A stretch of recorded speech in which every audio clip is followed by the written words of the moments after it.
Folks, it is game 2 here at Edmond Santa Fe High School between the Wister Wildcats and the Navajo Indians.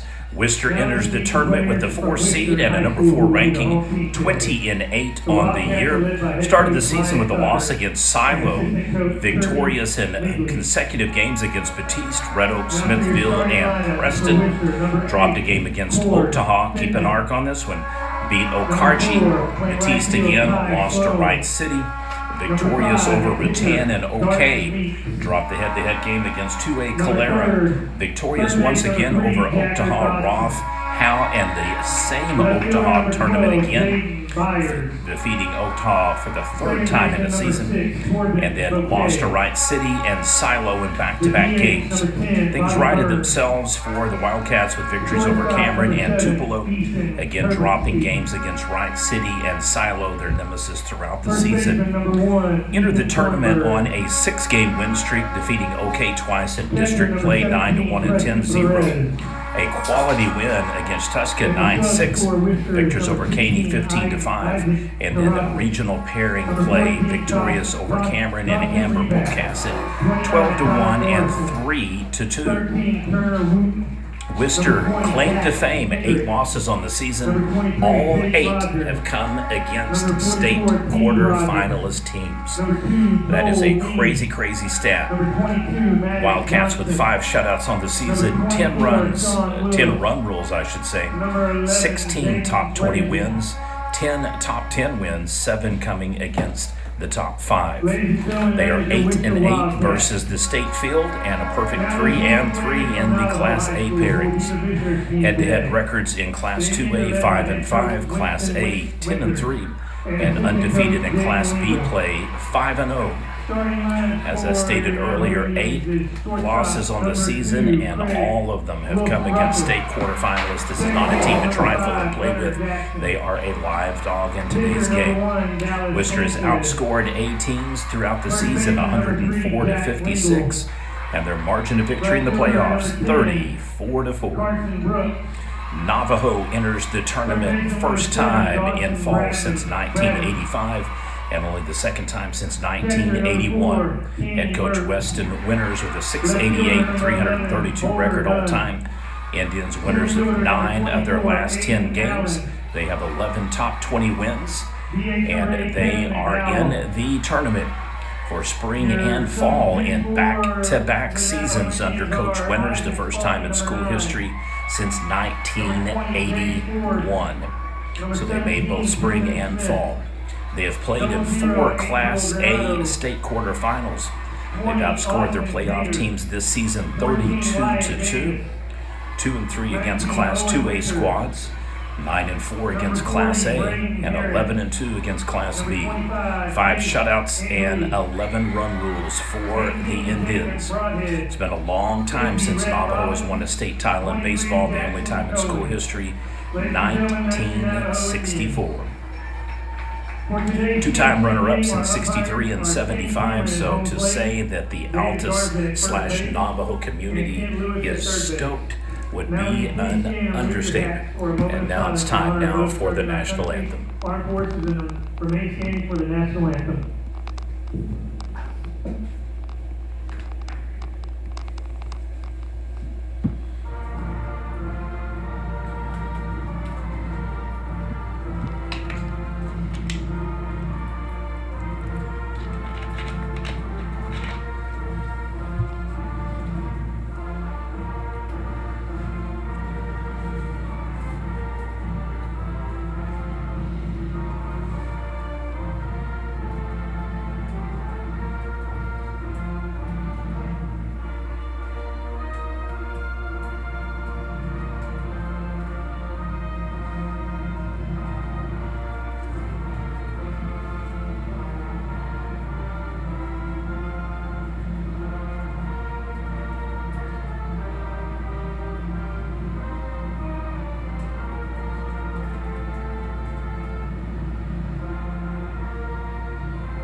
All right, you're ever so close to playing some ball.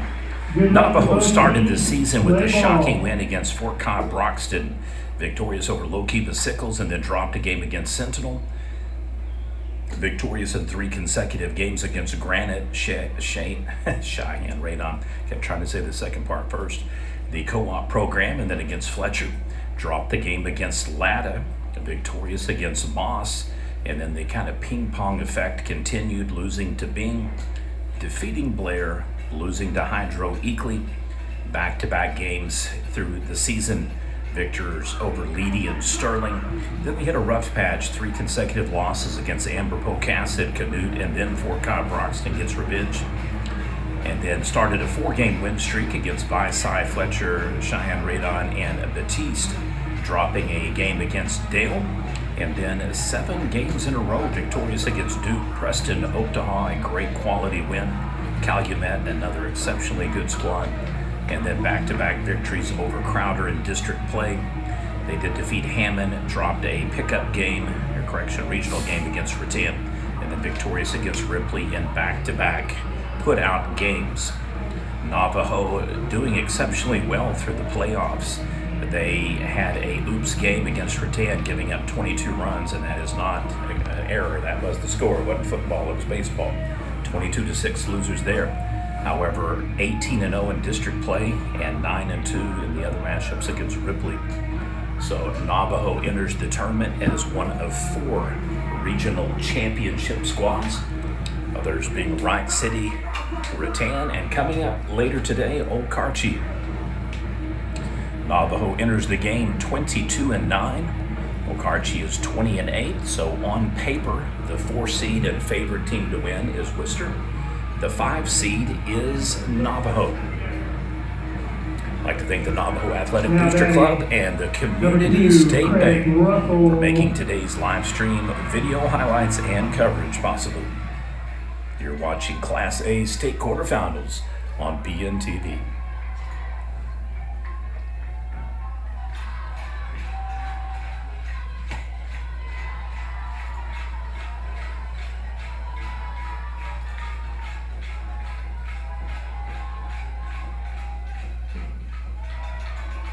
In case you missed it earlier today, Wright City victorious 5-0 over Hydro Eakley. Bobcats had their moments and opportunities, however, clutch hitting, continued errors, and advanced base runners made the difference in the game as the Lumberjacks advanced to play tomorrow in the 11 a.m. game against the winner of either Wister or Navajo.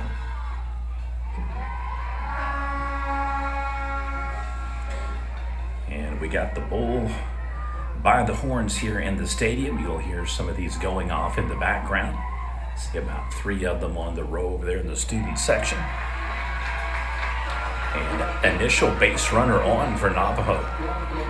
Indians are a scrappy bunch. If you haven't seen them play, I've covered them multiple times this year. Very well coached by Weston Winters. And they are a group of players that are peaking at the right time.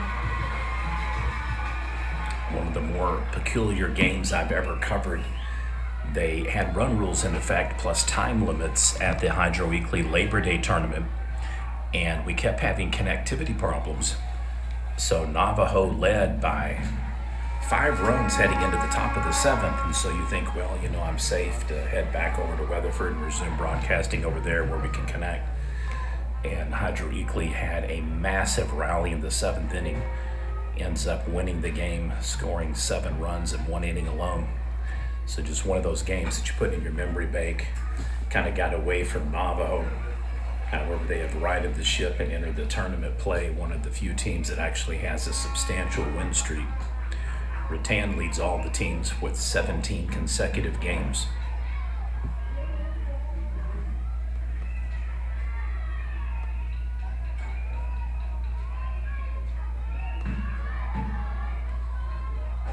Wister's a program that kind of flies under the radar in many ways.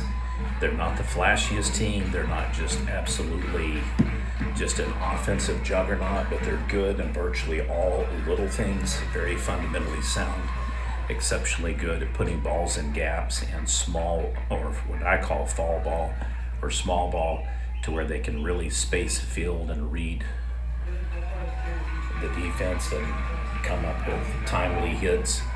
A very, very good program coached by Ryan Tucker. An exceptional 206-55 career record for Coach Tucker. Actually a very, very nice guy. Lots of these coaches don't always get credit when the boys lose. Players should always get the credit when they win, of course, but and picks him off at first. So we start the game with a walk. Pitcher redeems himself. 1-3 on the toss-out.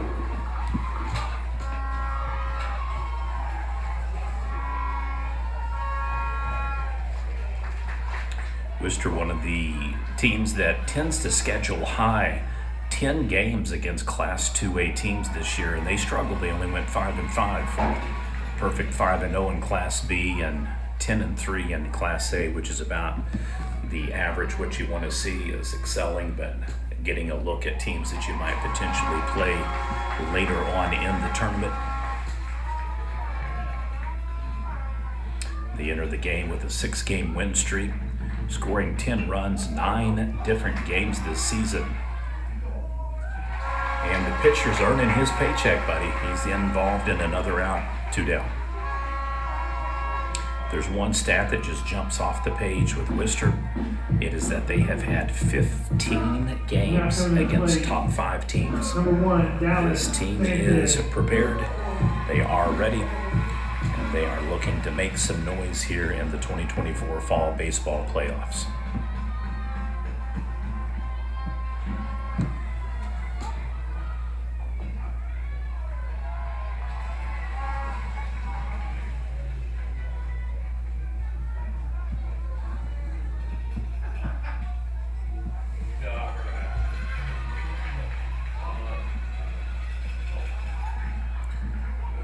Have a 1-0 pitch count with no outs. Update from games earlier today in fast pitch softball. Westmore leads Southmore 1-0. Teams met yesterday in the Moore Regional. 3-2 victory for the Jaguars. Sabercats on the verge of being eliminated from the playoffs. Moore Lions will await the winner of that game. Calumet victorious over Moss.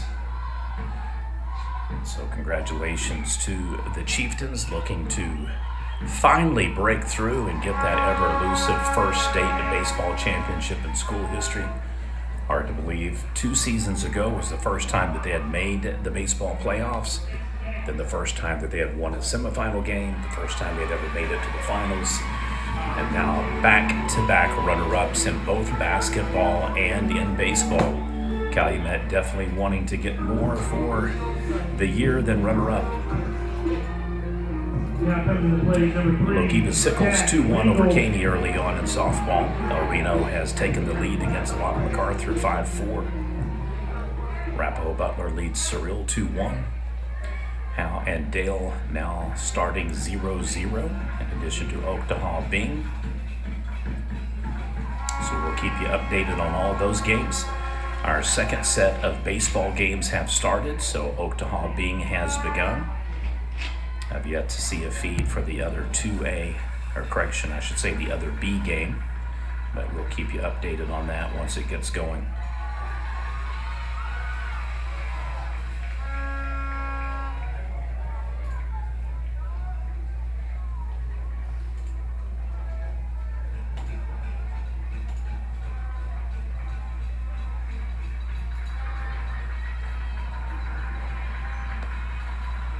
Checks him in again, high and tight at first.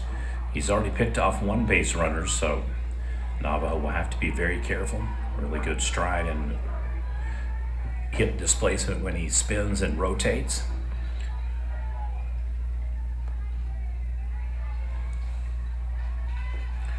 Off the mark and outside for another ball.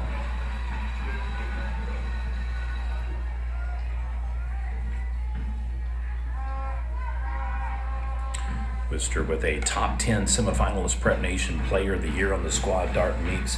If you haven't seen him play, folks, he is outstandingly good. He doesn't play 1 position, he plays 5 positions. I can count on one hand how many players that I've known that can pitch and catch. He's one of them, but he can play outfield and infield too.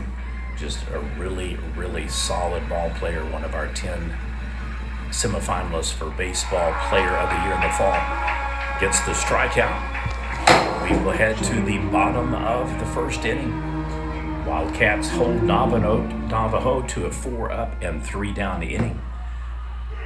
Base runner on first was picked off, so nothing doing for Navajo here early. We'll see if Wister can respond in the bottom of the first.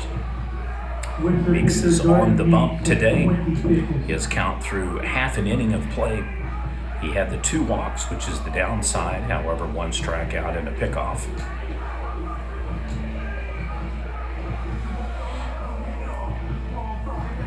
And what do you say about Navajo? I've known Coach Winters now for several years. Has been an absolute consistent presence since returning as coach.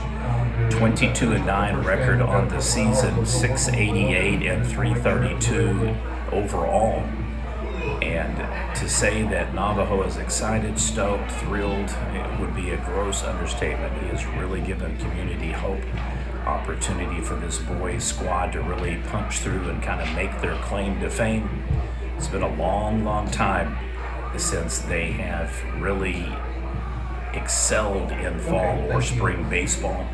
As I alluded to earlier, their first state playoff in the fall since 1985, their first tournament since the spring of 1981 to become a quarterfinalist. Cannot begin to stress enough how important it is for some of these communities to see the boys and girls that represent them doing so well. Very happy for them. Only the second time in school history that Navajo has made it in back-to-back cycles for spring and fall to the state playoffs. And that is an achievement to be very much proud of.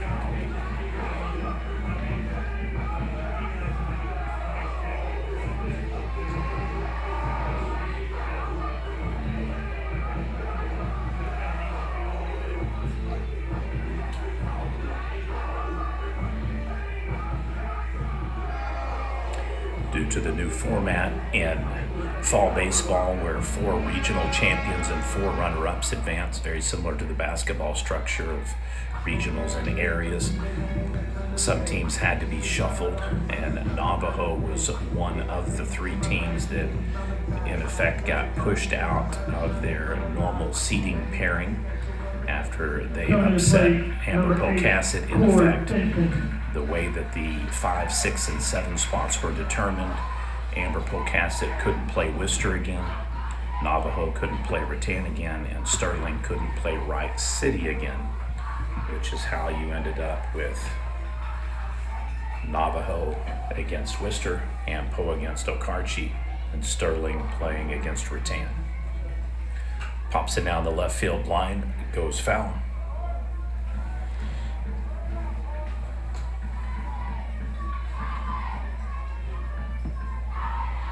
As I alluded to earlier, Navajo, one of the 4 regional champions in play here today.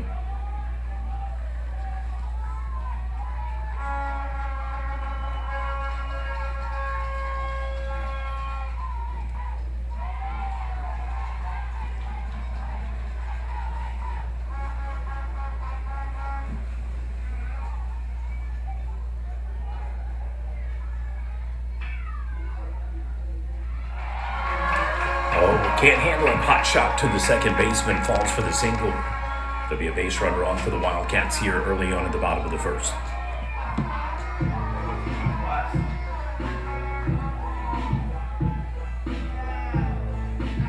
Now coming to play number 4, Ty Slow.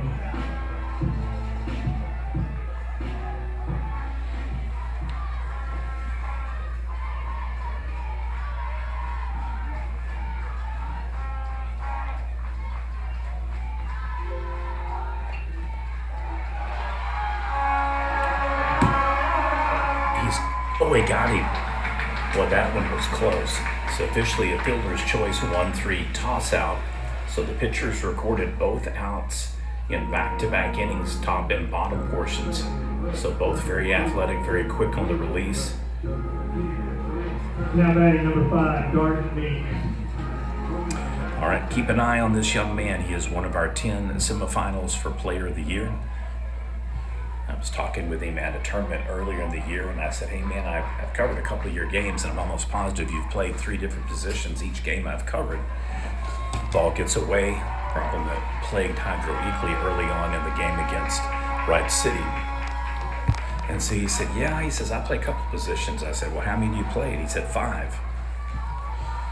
And I went back and checked and looked at it, and I'm like, he is exactly right. This kid can literally play 5 of the 9 spots on the field. And with his athletic ability, he could probably cover more than the 5.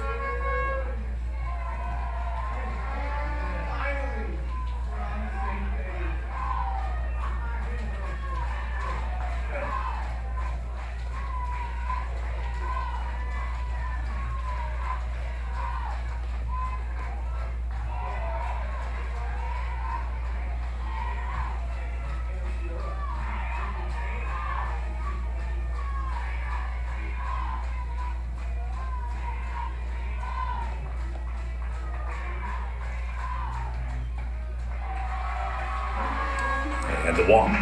Wister with the base runner on here.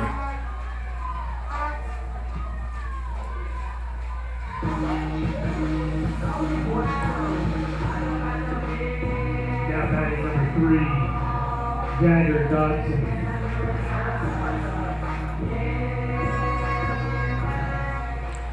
This is our second game of 4 that we're broadcasting for today's state quarterfinals. We'll be doing both semifinal games as well, live on PNTV. I'd like to congratulate all of the teams that have made tournament play. Class A pod had 3 on paper upsets. Navajo over Amber Pocasset at Amber Pocasset High School. Sterling upset Arapahoe Butler. And Hydro Eakley shocked the baseball world, defeating Canute in back-to-back putout games. It's going to be an RBI single. 2 runners on. Wister clears out the path. And it's an early 1-0 lead for the Wildcats.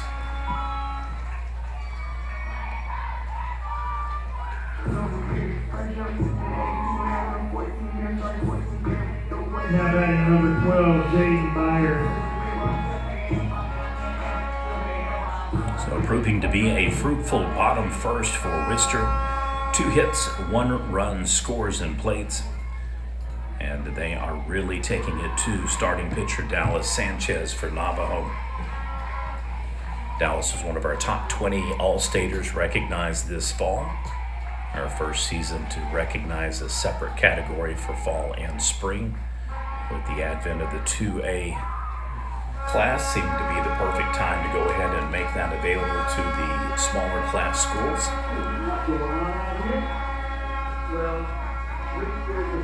Our reigning and defending baseball player of the year, our Hub Babe Award, Eli Ramirez from Duncan, and our reigning young gun pitcher of the year from Elk City, Mr. Cash Mayfield. So this year we'll crown the first time ever that we will recognize a fall winner for both Hum Babe and Young Gun winner. And we will be trimming those top 10 semifinalist lists to 5 finalists this weekend. Didn't want to be a distraction to any of the players. Want them to be able to focus on just winning and excelling on the field, and then us coming on the back end and making those notable releases. But all 10 of the young men in Class 2A, A, and B with an opportunity to have 2 winners or 1 particular player sweep if it warrants it.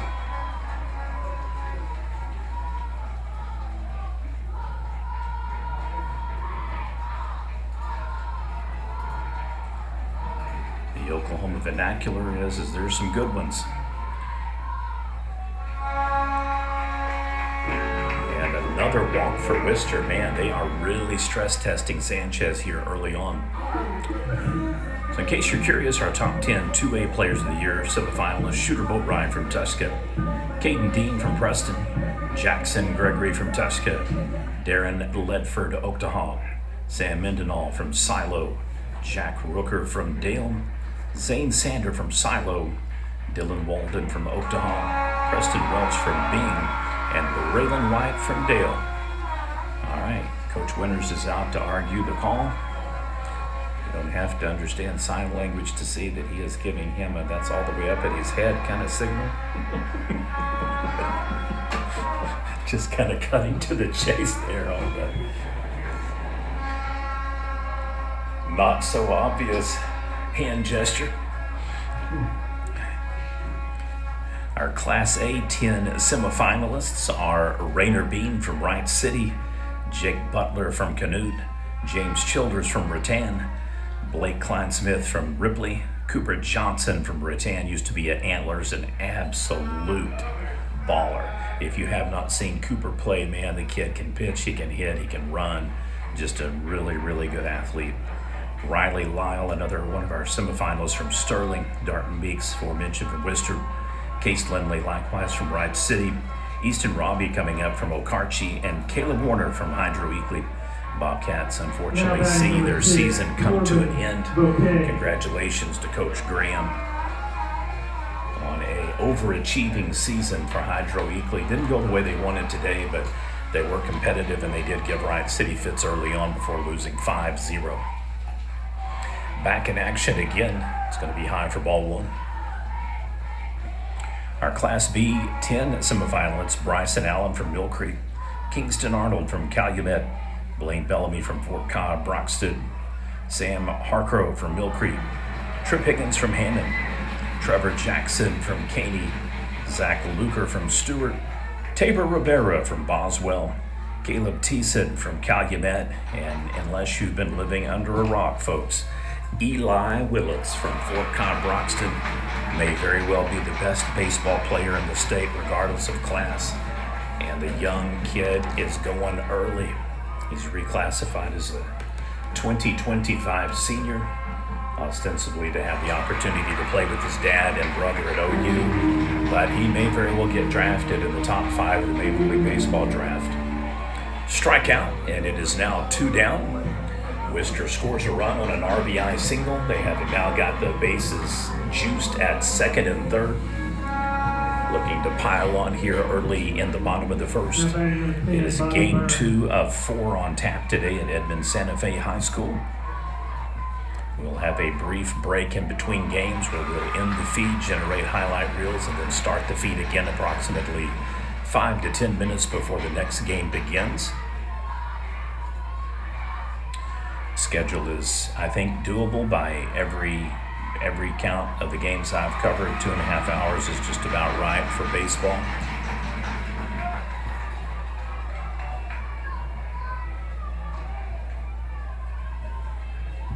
Your 4 o'clock game, weather permitting, of course, and making sure we don't get behind schedule, is Okarche and Amber Pocasset. And then closing it out tonight at 6:30 will be Sterling and Rattan. That should be a really, really good game.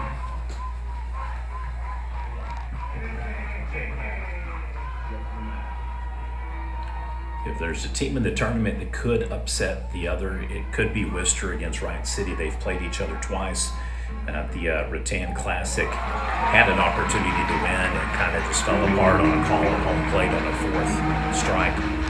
And the strikeout. Strands 2 on for Wister. They take the early 1-0 lead. We'll head to the top of the 2nd inning. It'll be the Indians coming up to bat. You're watching PNTV.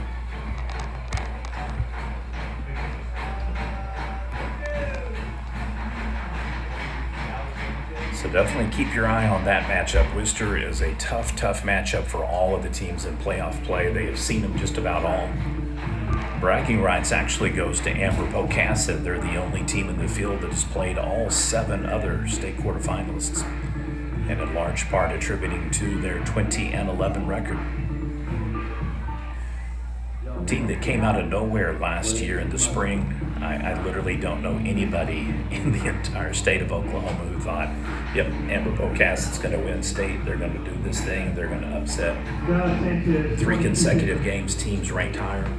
And they not only did it, but played the best I've ever seen them play. Mean a whole lot to the community of Amber and Pocasset, Oklahoma. And yes, there are 2 towns. They've got a full-fledged school in Pocasset, and they've got a beautiful, beautiful new junior high school facility in Amber.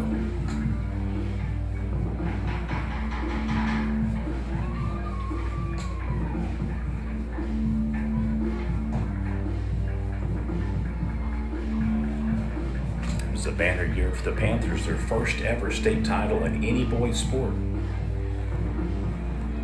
We recognize the coaches and players with an all-time achievement award.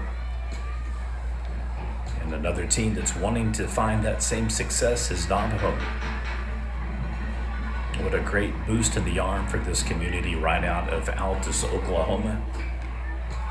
Their first baseball state qualifier since 1985. Flies out to right field, one down.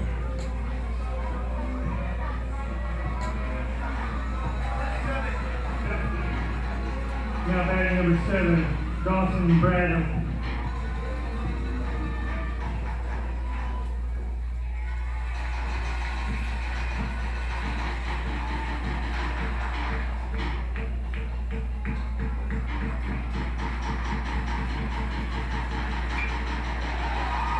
Oh, deep shot. Oh, he got it.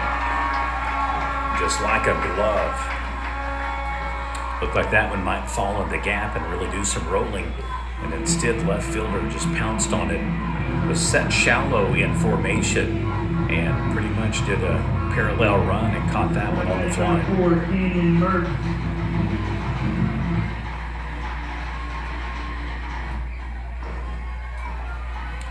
Well, the sky has added more clouds, but it is a beautiful day here in Edmond.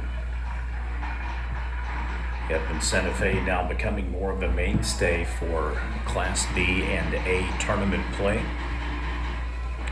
Last few seasons, it seems like that both Memorial and Santa Fe were hosting formats. This year's a little bit different. We got a pod over at Oklahoma Christian University playing for 2A.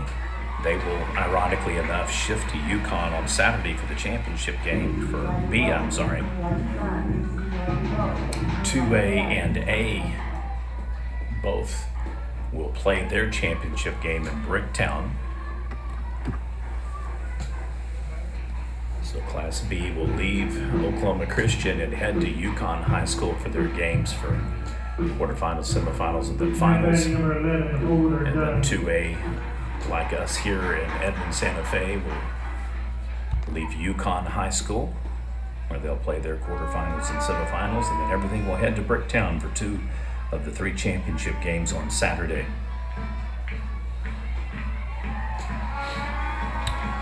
If you're wanting to watch the games, you will have to tune in to NFHS and pay the subscription fee. There will be 2A, A, and B softball and baseball championships on this Saturday. Check swing and goes foul. Just a reminder, this is an OSSAA playoff game. As a result, following public service announcement is on behalf of their association. Good sportsmanship is everybody's responsibility. Everybody can display loyalty, kindness, and acts of good sportsmanship. Sportsmanship, it's everybody's responsibility. Do the right thing.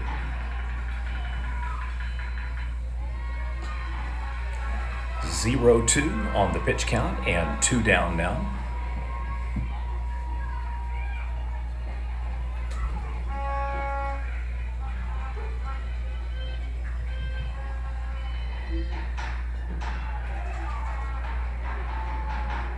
If there's been a chink in the armor for Meeks, it has been that he has walked 3 batters.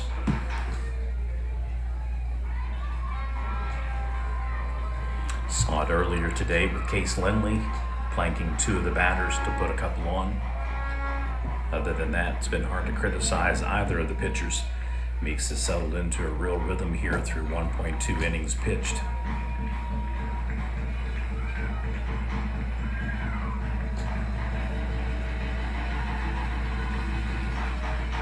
Swinging and a miss, K-Town. Navajo strands the base runner. Wister holds him scoreless. We'll head to the bottom of the 2nd inning. It'll be Wildcats' turn up to bat. You're watching PNTV coverage. Game 2, Day 1 action of the 2024 state baseball playoffs here at Edmond Santa Fe High School. I'd like to thank the Navajo Athletic Booster Club and the Community State Bank in Wister, making for today's broadcast. Video highlights and game coverage to be available for you to watch and enjoy. If you haven't subscribed to our PNTV channel, please do so. All you have to do is go to the home tab and click subscribe. There's no cost or obligation. It's free. It will prioritize content. Whenever you're inside the app, you'll be more likely to see our videos. And last but not least, it makes it better for us to be able to get sponsors for coverage. And we can show them numbers of viewers and people subscribing to content.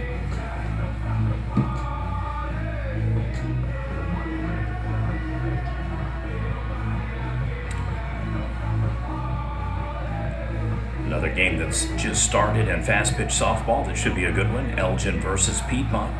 Teams are tied 1-1. We'll keep the Sickles now up on Caney 2-1. El Reno's extended their lead against the Lawton MacArthur Lady Highlanders to 9-4. In a surprising game, Arapahoe Butler all over Cyril 4-1. And boy, it didn't take Dale long to get on the scoreboard. 7-0 for the Lady Pirates. In the baseball game, Oaktahaw has taken an early 2-0 lead over Bing.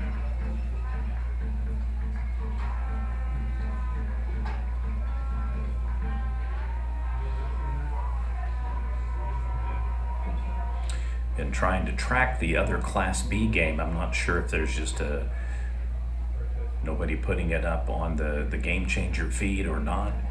But that game between Hammond and Leedy should have started. Now batting number 7, Easton. Leedy, an absolute live dog in that matchup. They've got some really, really good bats, good pitching.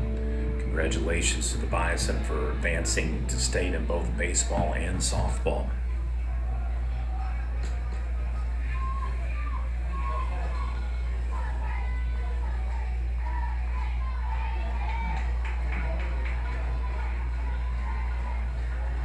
Piedmont has busted loose the game with Elgin, 2-1 lead in county.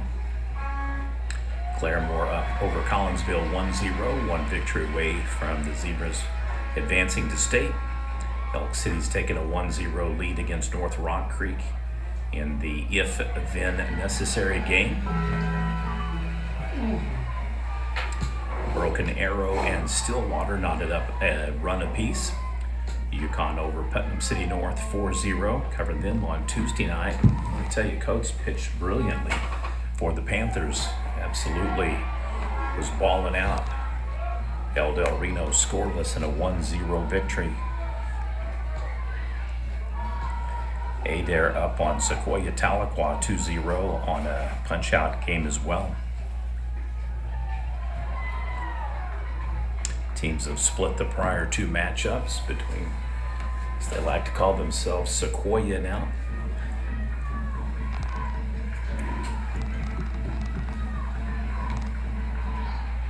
And the swing and a miss.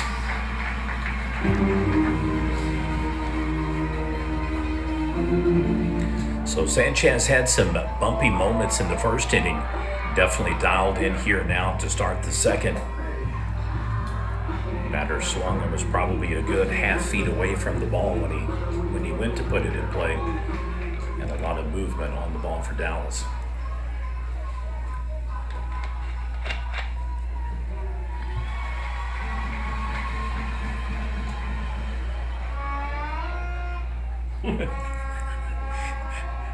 There used to be a lot of real restrictions on the noise content, but you gotta give credit. This is a ragtag bunch. They would make David Letterman proud. I mean, they have got all kinds of noise makers over here on the corner from Wister. Don't know who's doing the off trombone sound, but that one's awesome.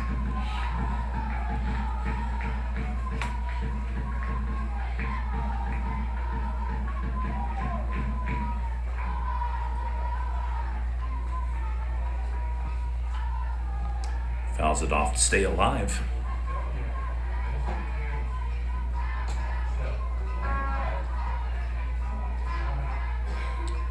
Coaches are faced with a really difficult choice. Sometimes you have to schedule to test yourselves. Other times you don't necessarily know when you make the schedule, okay, this team is literally just going to come back to kill us later.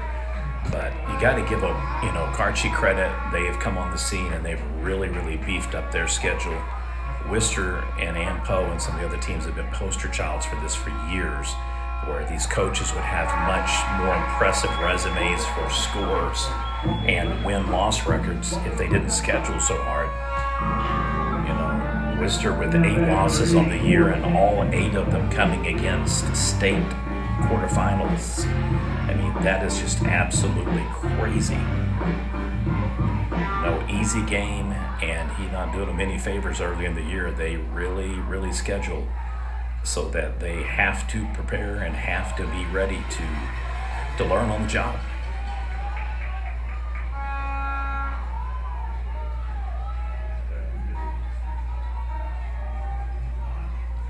We generally do a fall event of the week, our feature event of the week. So I've covered literally every one of these teams, see them in action multiple times. No surprise at all that all 8 squads are here. I think the real shocker probably was the fact that Canute wasn't. After seeing Ampo kind of struggle this year, they've had some injuries and a couple of players that haven't played potentially the best that they could. Flies out to left field, pretty much just freeze frames it and holds it in the sky. Wind continues to blow and holding the ball up on these hits out to left field. So if there's any lesson learned from the first game, don't trot down the line on a call. Any lesson here, don't swing high. It is literally just jacking and framing these balls up for the defenders to run and easily snag them. So you're going to have to put it on the ground and keep it low.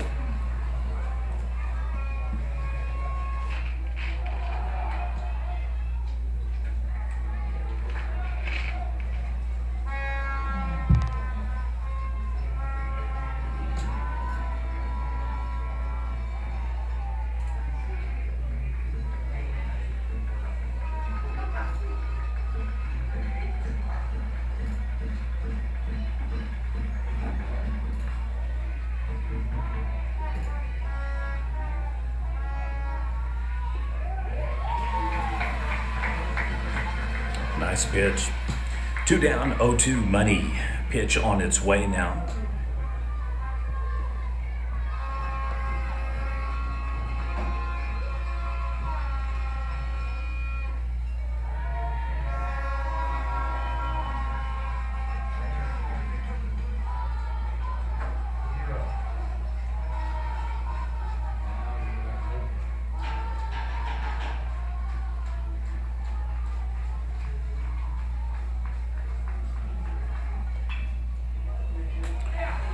Hooks it over.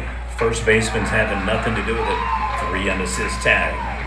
Wister's unable to advance the base runner. They strand in back-to-back innings. Your score through 2. Wister 1, Navajo 0.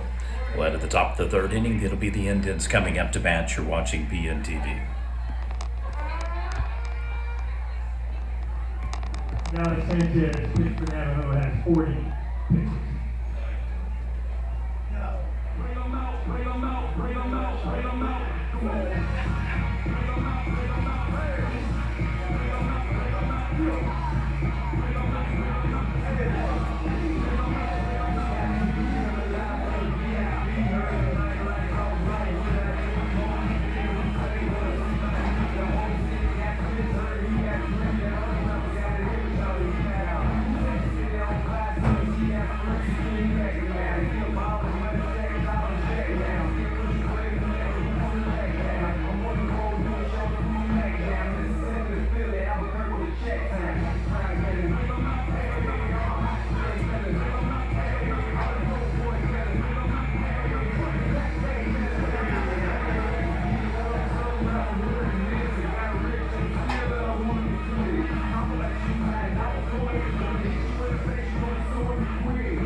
Has extended their lead against Elgin 6-1.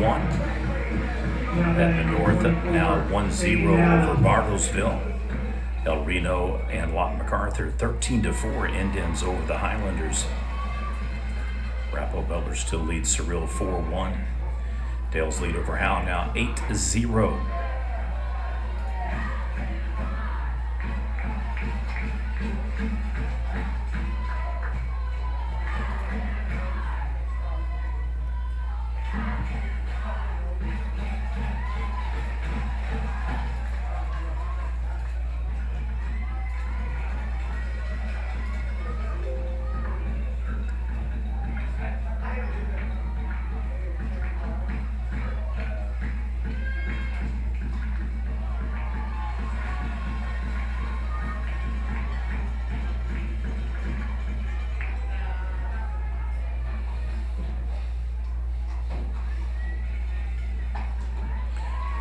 Swing and a miss.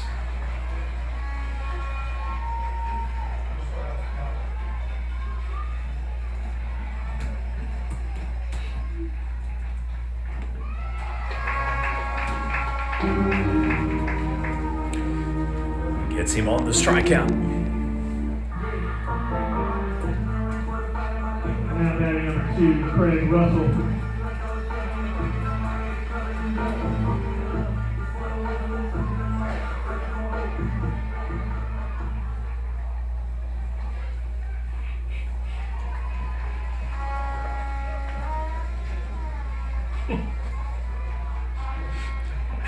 I'm telling you, some of these kids are cracking us up over here.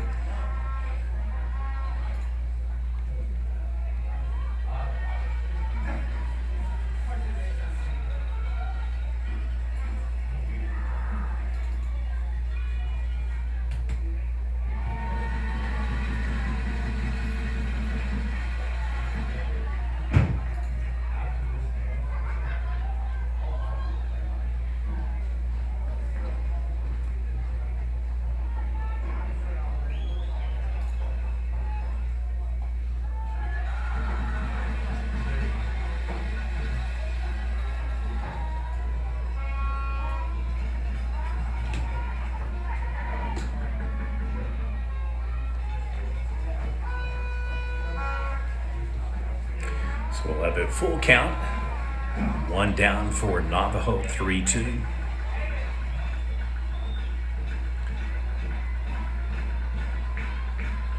Money pitch on its way. And ring him up, K-Time.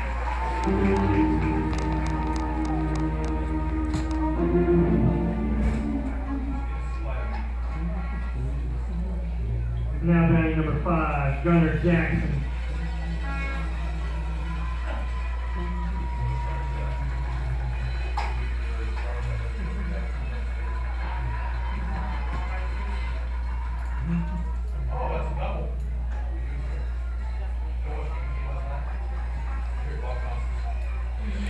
A couple of punch-out games to report. Miami eliminates Wagner 11-7 in a Rock'em Sock'em game.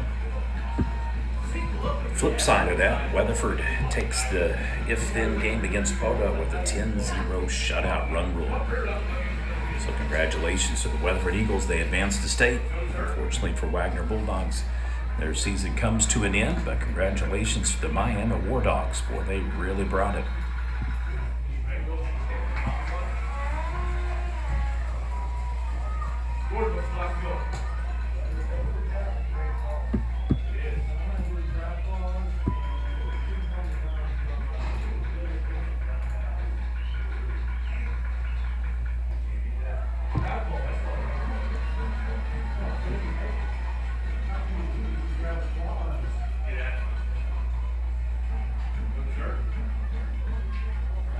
Moore and Westmore have began their final punch-out game. Lions one victory away from advancing to state. Would be a real feather in their cap to eliminate both Sophomore and Westmore. Ball's in the dirt. Advances to first. Navajo with the base runner on. So the walking streak continues for Meeks here. He's given up a couple. And each inning now. Battle of starting pitchers now at the plate here between Dallas Sanchez and Dart Meeks.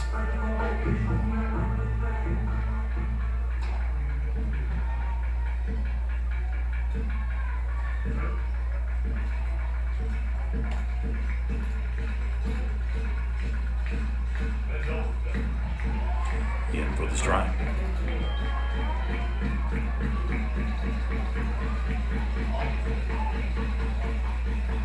Meeks has no hit the Indians so far. However, one of the stats that kind of just leaps off the page has been the number of advanced base runners for both pitchers, actually. Meeks has walked 4, Sanchez has walked 3.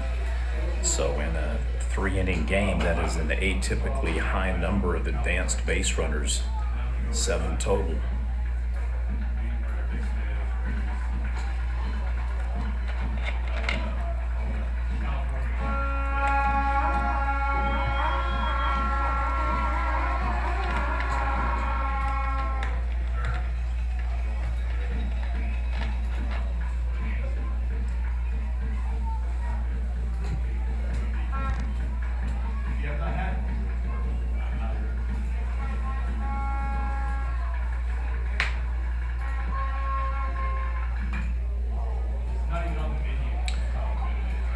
Ooh, perfectly falls for the single to right field. They're going to have him now on the corners.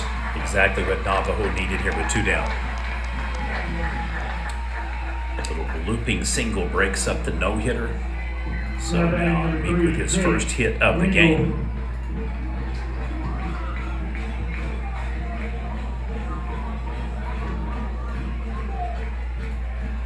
Sanchez gets the better of Meeks in the head-to-head between the pitchers. Just a perfectly spotted ball out in right field. Far enough that the first baseman couldn't get to it, and shallow enough that the right fielder couldn't chase it down in time.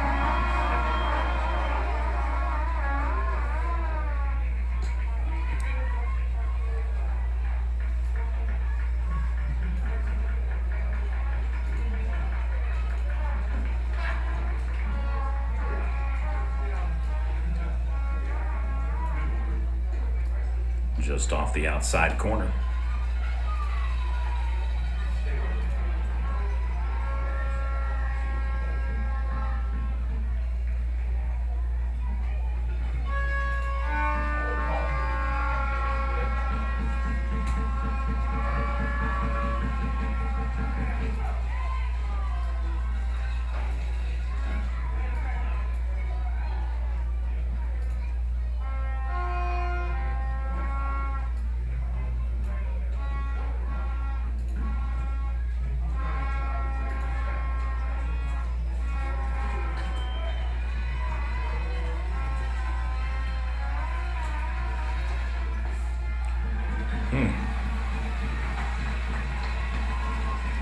Just off the plate ball, 2-2-1 is the pitch count.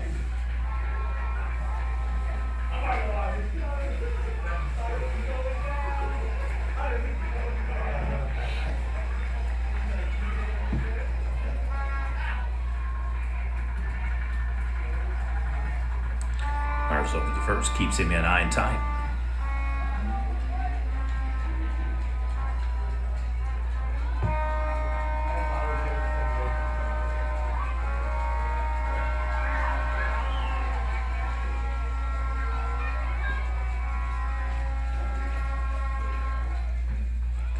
Fouls it off. Evens up 2-2.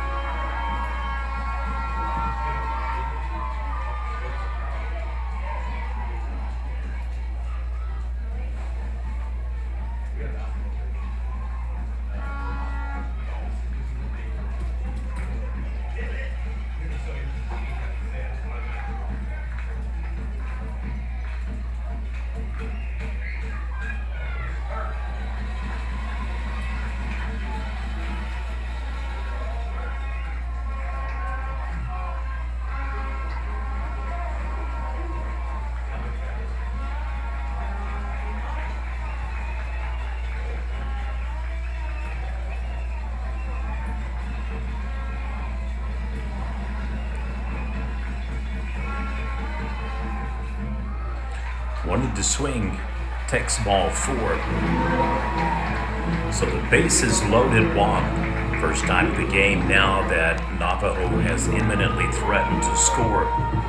Now batting number 10, Carson Brooks. Trajectory leads to one thing or the other. In this particular case is the extra walks and more opportunities to put base runners on, now starting to cost Meeks and the Wister Wildcats. They have to tighten up the ball 4s. They've had an inordinate number of walks so far.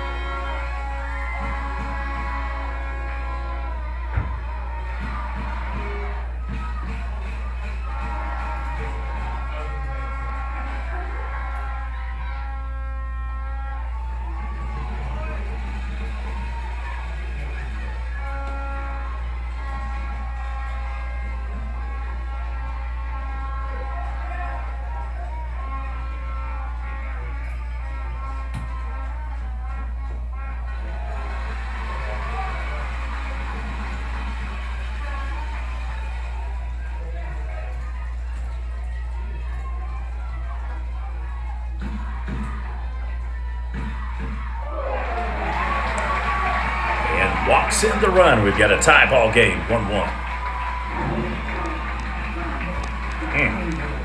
Well, Meeks has really struggled with fourth pitch command.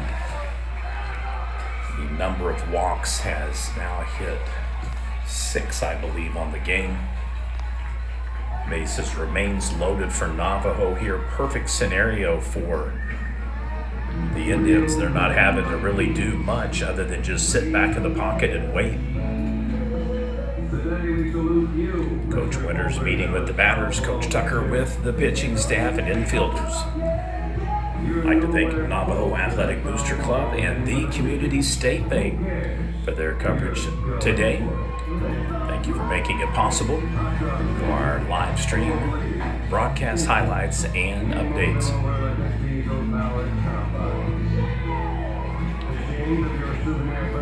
Normal 4 or 5 slotted games are when you would almost always anticipate that there would be potentially an upset. And Navajo definitely trying to pull one off here. Tie ball game, top of the third. Now batting number 7, Dawson Bradley.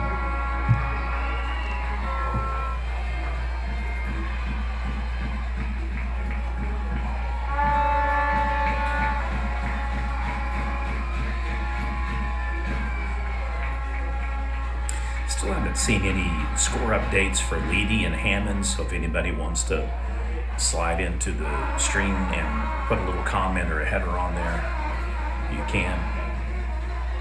More than a little surprised. I don't think there's any weather issues going on. Don't think that there's really much of a reason why they would be behind schedule. Should have been pretty much mirroring our game, especially with run rule for Silo.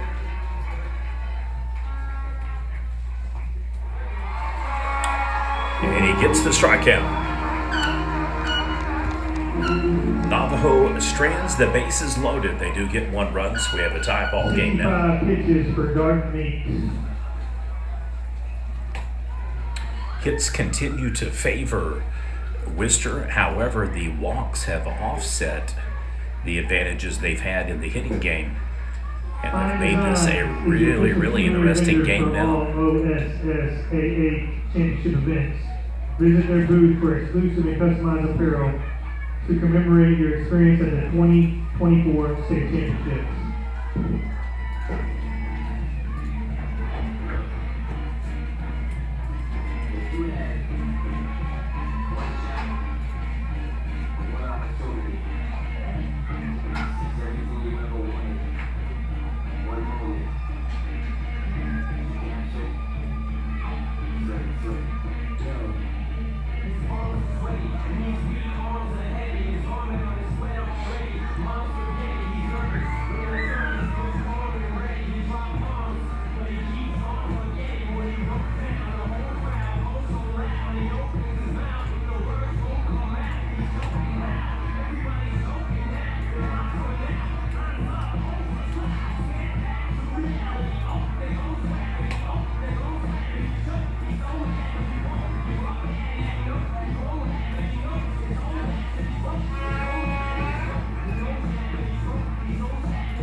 All right.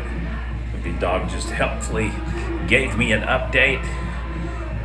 He's made so much money broadcasting, he hopped in the jet, flew over, got me the update.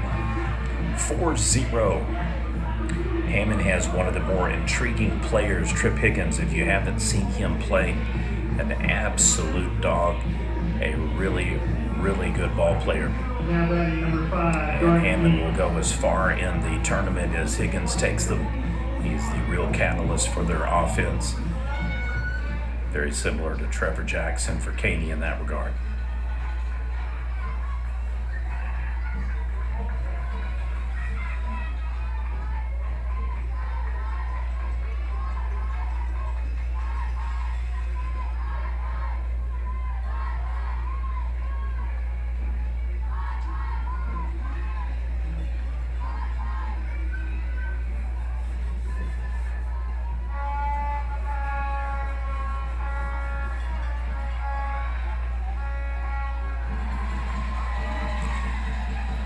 if it's just the region or where the teams are located, but I get asked a lot, where's Geronimo at? And it's outside a lot. And another team right there with him, where's Navajo? It's outside of Altus. It's technically in Altus, but hot shot to the shortstop. Woo-hoo, he threw that one high. So I think he's going to beat out the wild throw. This one would have been razor thin had he not thrown it, and instead maybe reset his footing and just kind of taken a little bit more traditional fire over. But he threw it off the hip, and that one went high and soared, so it stood a ground out. Okarchi beats it out, and they now have a base runner on in 3 consecutive innings.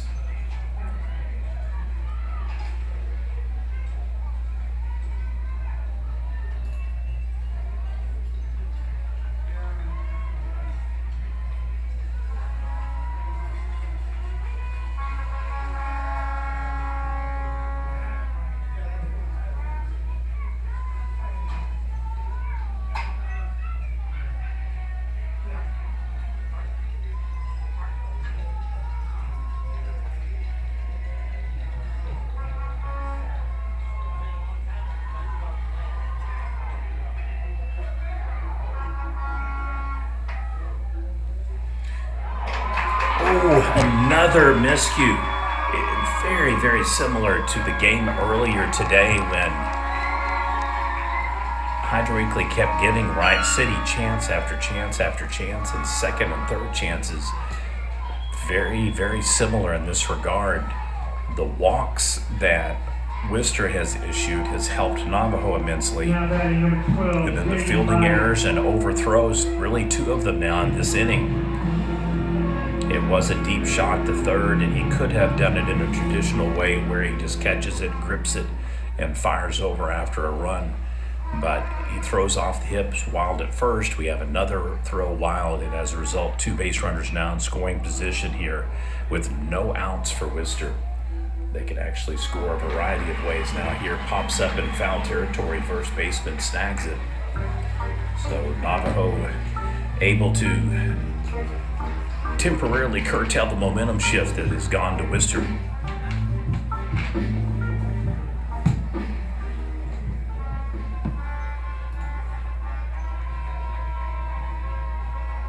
Now batting number 6, Corbin Bouquet.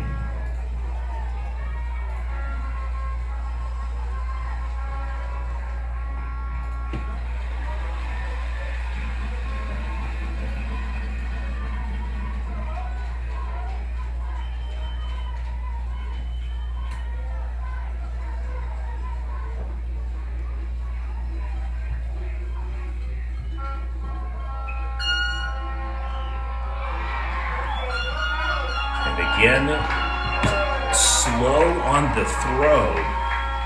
Third baseman and pitcher almost collide. Base is open, converges. Perfect scenario for Wister here now because they, in theory, should be heading back to the dugout. There should have already been a third out recorded. Only 1 base runner potentially in play, and inning over.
Ball gets away again, another throwing error, and another unearned run comes across the plate. So everything had shifted toward Navajo in the the top of the third. Pendulum swings back again toward Wister here in the bottom of the third. They've retaken the lead 2-1, and more importantly, only one out and runners in scoring position at second and third.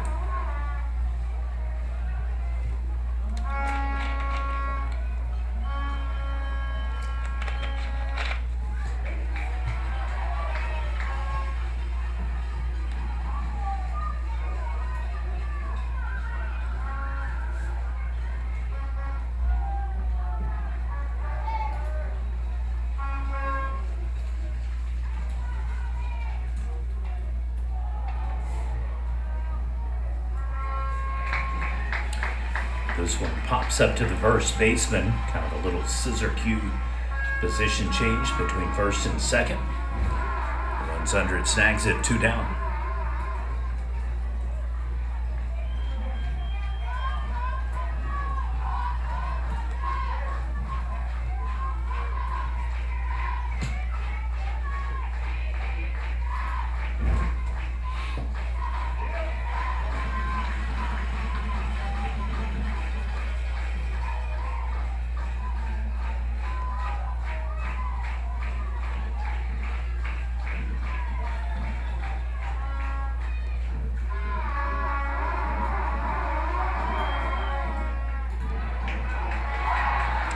Ball gets away again, and another run scores. I'm telling you, the backbreaker to an offense and defense, both positions, wild throws. You can hide them when there's no runners on, seemingly inconsequential. You put a base runner on and it can make the difference between going home early and winning the state playoff game. And in this particular case, Navajo absolutely just shooting themselves in the foot. And Wister more than happy to take advantage of multiple opportunities here.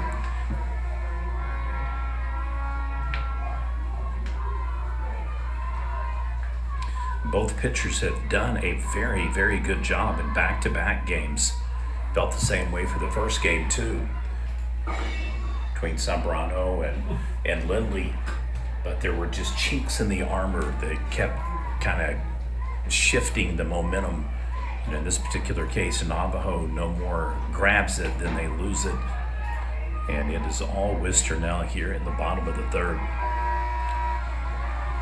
Still another opportunity to score the final base runner on.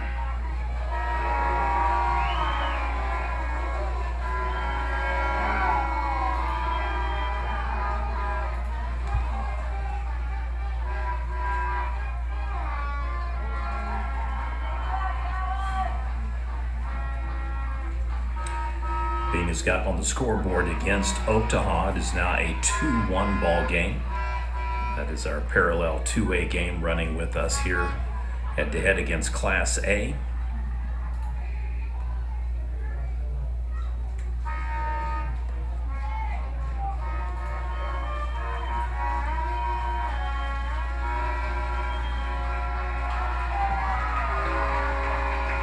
And yet another walk. Runners now on the corners.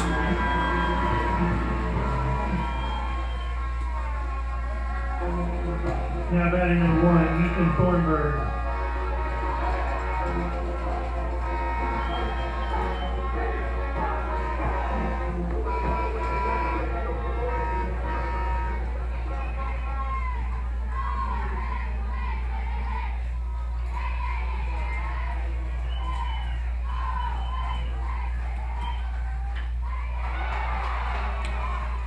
Oh, another backbreaker.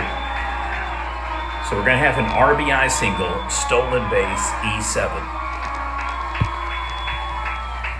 Just mistimes the dive, almost like a trip more than a dive for the ball. Looks like it knocked the wind out of him temporarily.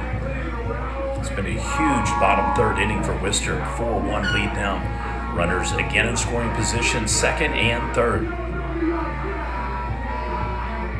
Now batting number 8, Cord Benton.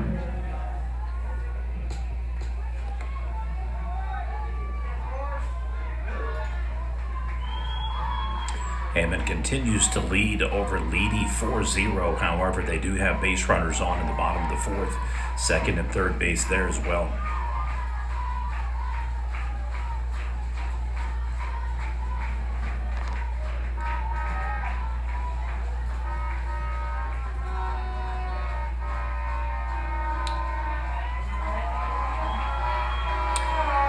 Hit into a flyout, so unable to capitalize. They'll go to the top of the fifth. Again, Hammond 4-0 over Leedy. That is the Class B going head-to-head against our matchup here at Edmond Santa Fe High School. We've got a 4-1 ball game. The other baseball game going off today is Otaha versus Bing, and it is 2-1. Bing is threatening to score, though, in the bottom of the fourth. They've got runners on the corners, first and third. Otaha in a narrow game against Bing 2-1. We'll do our best to continue to keep you updated throughout the day so that you can get some scores as they happen and finals as they go to the books. It's looking more and more likely that Piedmont is going to eliminate Elgin from the softball playoffs and advance to state as well. Claremore one victory away. They're up 4-1 over Collinsville still. More, what can you say? We've got three of our watch list players on the top 20 All-Staters, and Lions taking care of business in front of the hometown crowd in the All-Moore War. They have already taken down Westmore once. Westmore has defeated Southmore and eliminated them. And the Lions now about 3 innings away from punching their ticket to state. Broken Arrows over Stillwater 2-1. Yukon 7-0 over Putnam City North. And Tahlequah 6-2 over Grove. Carl Albert and Altus just began their game. Sequoia Tahlequah has come back to take the lead against Adair 3-2. And it continues to be Elk City 1-0 over North Rock Creek. K-Time. Your score through 3, Wister 4, Navajo 1. We'll head to the top of the fourth inning. It'll be the Indians coming up to bat. Now 10 to 65 pitches.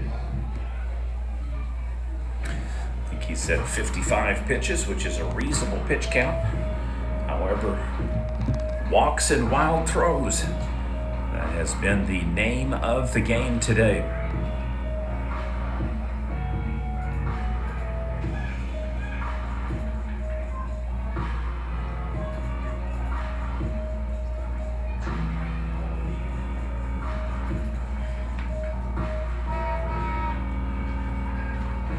Newcastle Verdigris has just began in softball. Should be a really, really good matchup of two high-quality teams, both top 10. Just have the misfortune of having to play to make it to state. Bing has tied the game against Otaha with an RBI, 2-2 ball game. Runners now first and second for the Pirates.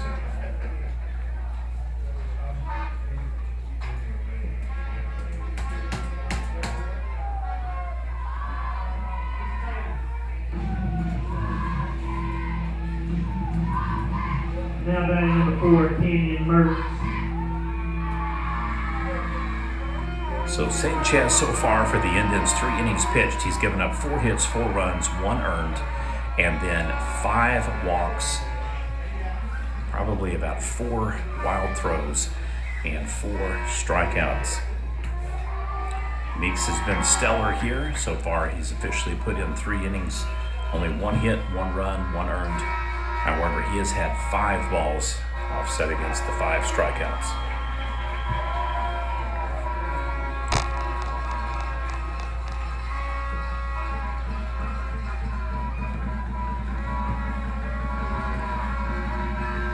Swing and a miss, K-Time, strikeout number 6.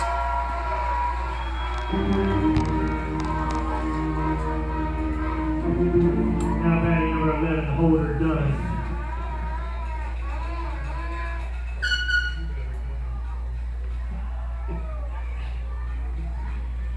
To have that energy with the knowledge that I now possess.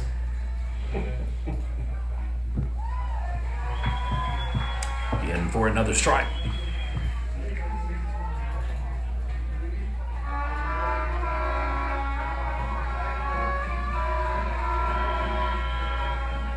Bing is has taken the lead against Oklahoma 3-2 after back-to-back hits. And they are pretty much just moving them now around the bases against the Tigers. Been a struggling, difficult year for Oklahoma. I think more than a few people really kind of presumed that they would be the favorite in 2A with a relatively young, youthful Silo squad coming up back to prominence again after a couple of seasons off. And it's kind of been the exact opposite. Dale is overplayed, overperformed. Silo is not only back, but they're the favorites to win it all again. And being in the game to where they could be spoiler today, and it wouldn't necessarily be a huge upset based upon the results thus far in the season. 4 or 5 games are the toughest to predict because in some cases the 5 is really the 4. Just so happens in this particular tournament for Class A that we had our shuffle in the 5, 6, and 7 spots.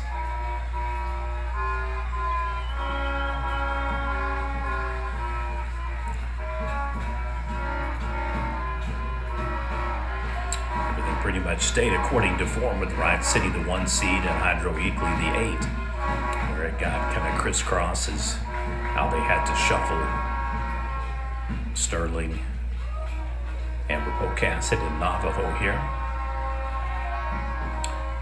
In the normal scheme of things, this would be an Ampo Wister matchup right now as the true 4-5 rated teams and seeds.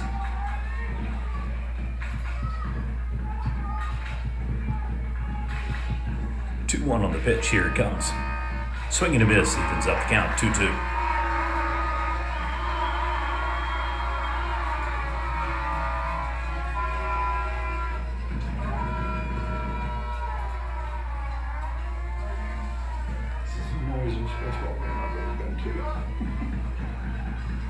Yeah, the only other time that I have been to a game that was noisier than this, probably about 5-6 seasons ago, Roth student section back in the glory days of their gauntlet run where it looked like they might have an opportunity to actually win 8 straight titles for their senior class. The COVID ruling that I did not favor at all, still in retrospect, now I'm 100 million times against it. It's a million times against it then.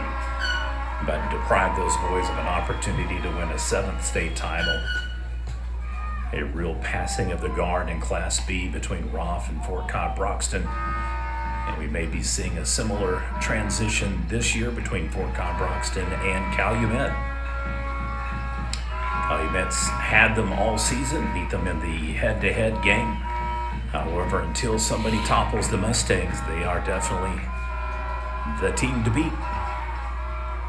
It's hard to believe Coach Dale Bellamy and staff now 5 consecutive state titles in a row.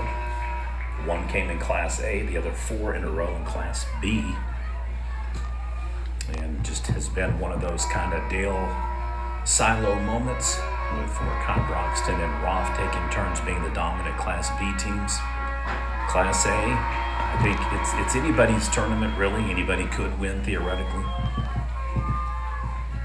I think on paper, nobody will be shocked with a Wright City-Rattan matchup at the championship. I don't think you're going out on a limb to say that they've played the most consistently good and exceptionally well right now.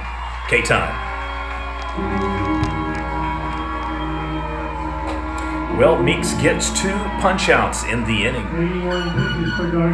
and has righted the ship. Navajo unable to get a base runner on, unable to get a ball put in play. As a result, Meeks able to retire the side.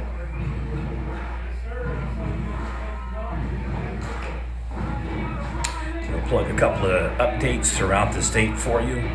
If it's a baseball score, we will note that. Otherwise, we'll just go ahead and roll with softball only. Peebuck 9-1 over Elgin. Bartlesville up 4-1 over Edmond North. Loki Basickle 6-2 over Caney. Arapahoe Butler 5-1 over Surreal. That one is about to go final. And baseball, Bing now leads Oklahoma 3-2. And in baseball, once again, Hammond 4-0 over Leedy Still. Returning to fast pitch softball, we have got a Memorial 3-0 game over Charles Page or Sand Springs, one of those teams depending upon How close to the community is what they call it. Kingston Lindsay has began, and let me tell you, if you haven't watched the Lindsay Leopardettes play, Reese Flood. She is an absolutely fantastic pitcher, a rise ball that has gotten only better. A lot of people aren't aware of this, but her pitching coach, some woman named Kat Osterman. And when I say it that way, I'm being, of course, facetious. Arguably the most decorated pitching legend in softball history. And if you haven't seen Reese pitch recently, the changes are noticeable. Faster velocity, much better backspin, and her rise ball has absolutely taken off. It was hard to see her, or Kinsley Hill for that matter, lose the game that they picked up on Monday. An absolute Division I dream come true for prospects. Now coming to play number 5, Garden Meat. With Kinley Patton, Kinsley Hill, and Teague Muncie playing for Dale.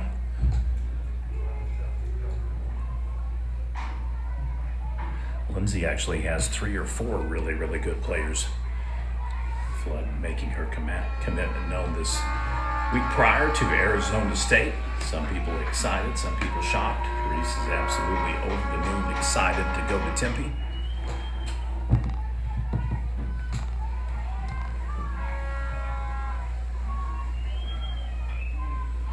Chops at it and goes foul. So we'll have an 0-2 pitch count for the Wildcats.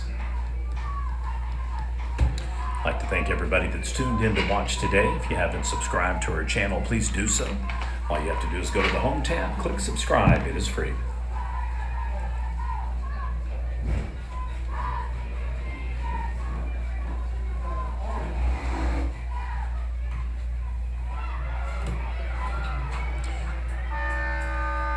Oh, he drops the ball. It has just been that kind of day for Navajo. They've had seemingly just rippling effects in the ground almost coming into play. I don't know how he bobbled and fell, but he managed to fall, trip, and still get the ball on point. But then the first baseman drops it, and another opportunity for Wister here to really make Navajo pay.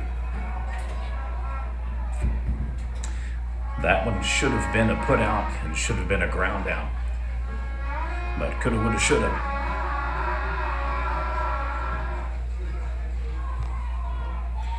Elk City has bumped their lead over North Rock Creek in softball 5-1. This one would be an upset.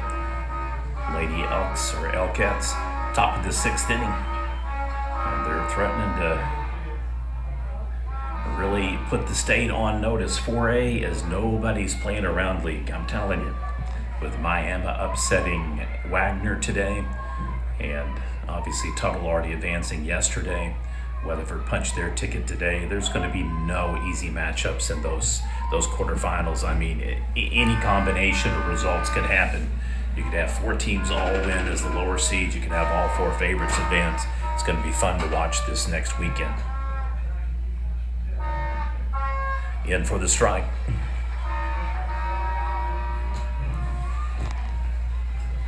Moore has built a 4-0 lead over Westmore in that punch-out game. Broken Arrow 3-2 over Stillwater. Yukon 7-0 still over Putnam City North. Tahlequah 7-2 over Grove. Ball is just missed by the pitcher. Wild throw again, another error. They're absolutely just crushing Navajo. Error and miscue after another. Tough.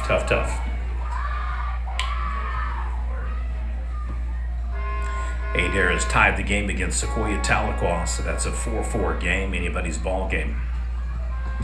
Claremore Lady Zebras hoping to punch their ticket to state as well. Pryor has taken a 4-1 lead over Durant, and Choctaw over Bixby 4-0. All of those are softball scores.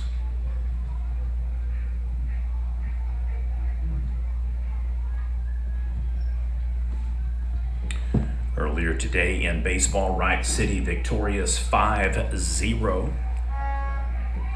Calumet And Silo likewise victorious with run rule victories. Oktahaw's roared back in their baseball game against Bing and reclaimed the lead 5-3. That one's in the fourth inning.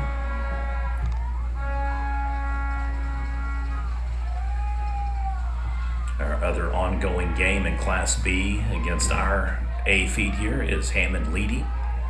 They just ended the fifth inning. Warriors unable to score. Continues to be 4-0 Hammond over Leedy. They'll head to the top of the sixth with the Bison coming up to bat. Piedmont has now gotten the game to the territory to where they will run rule. It looks like Elgin 11-1. Way out to the wall. Ricochets off. And I'm surprised he only got one run in on that one. Ends up being an RBI double. And man, that ball almost went out, but it did hit the lower part of the wall. Another run scores for Wister, and you just couldn't script it better for them. Every miscue, every error, every chance, they have made Navajo pay time and time again. Very opportunistic game. If this one gets away from the Indians, they're going to look back and think what could have been. Just any combination of catching an out at third, from third to first, not tripping at first twice and throwing to first, not throwing high over the bag, not wild at the home plate, not throwing over the shortstop into shallow left field. Just so many different opportunities that were presented to Wister, and they took advantage.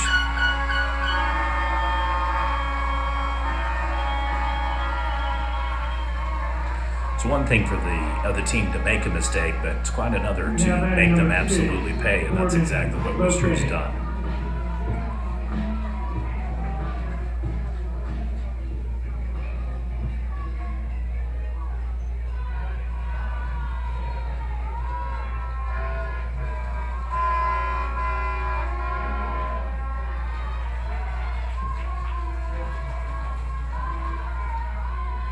So keep in mind, in the games today, some of the softball pairings are elimination games. Others will have to continue until tomorrow as well.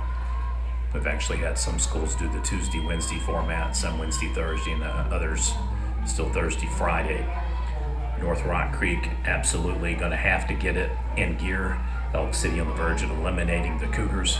They were victorious 4-3 yesterday, now 5-1 today.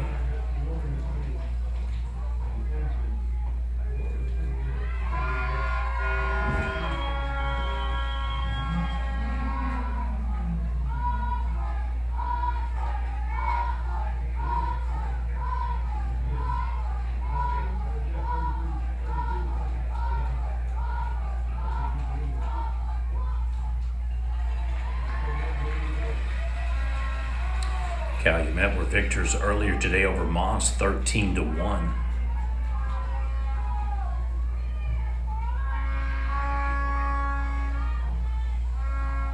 Kind of a similar game with Silo and Ladd. Ended up being 13th zip in that one, so all Rebels. Another walk, another base runner on, and they are loaded.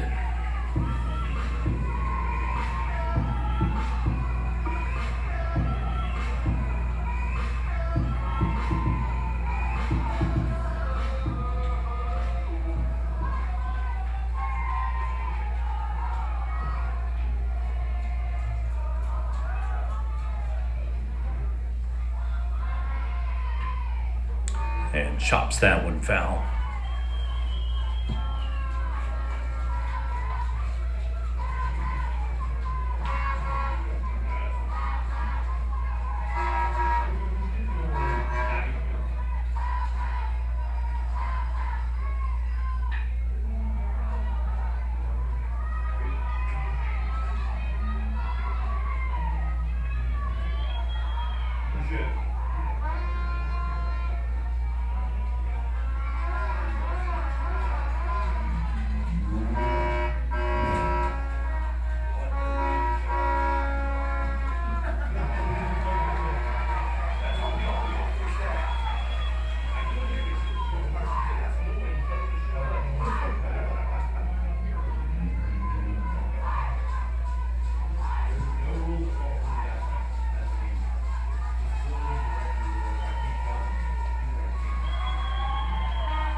is put in play, beautifully spotted out in left field, RBI single. Bases remain loaded, 6-1 lead for Wister.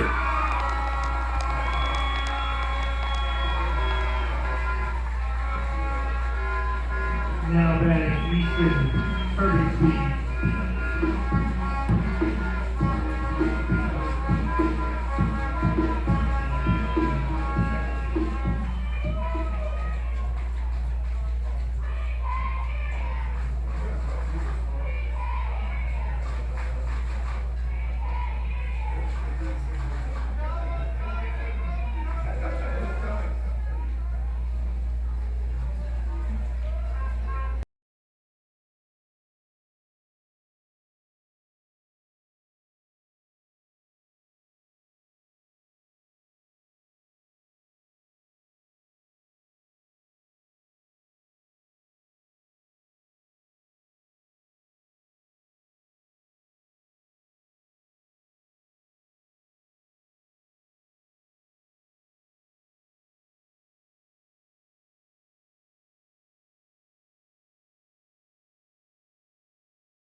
Number 7 batting, Easton Turbine Speed.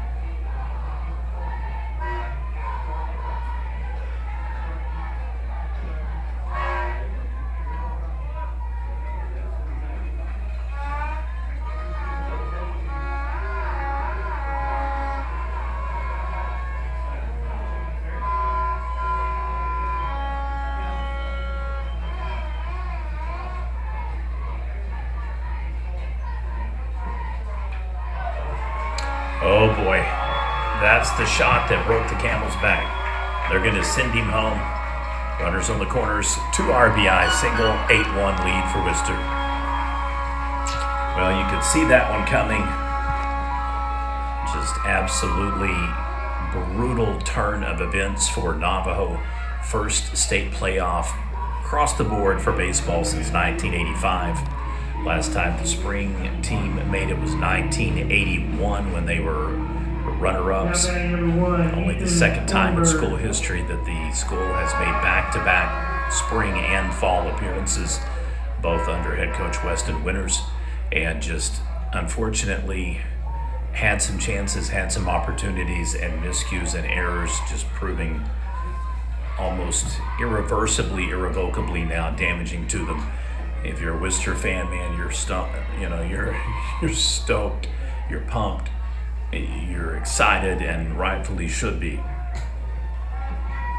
They've just perfectly executed. I mean, every chance they've had, they've taken advantage of it, and they've advanced the runners systematically throughout. And the only real downside for Wister is, high number of walks. And other than that, Meeks has done especially well. He's won the batting game, pitching game. This is going to be a fly. Let's cancel that. One little one-hopper out to center field and another RBI, and now we are officially in run rule territory.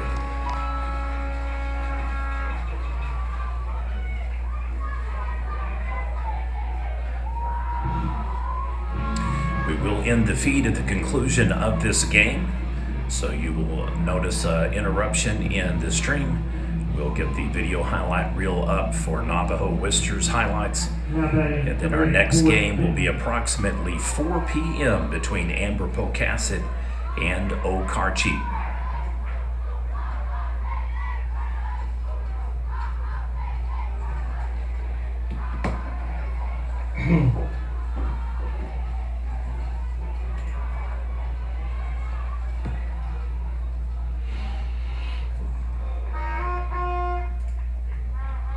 I think if and when Navajo goes back and looks at this game, they're going to realize this one got away from them, and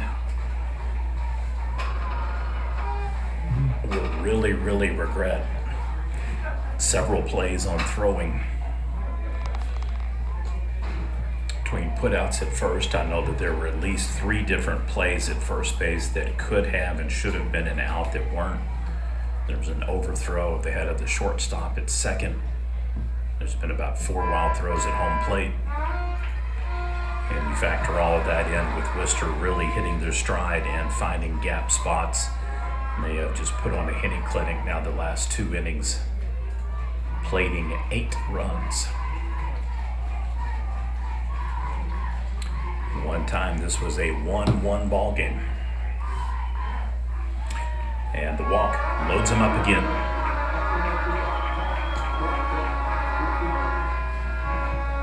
I'd like to thank Navajo Athletic Booster Club and the Community State Bank. You've made today's feed, stream, highlights, and coverage possible. Just a reminder, this is an OSSAA broadcast game.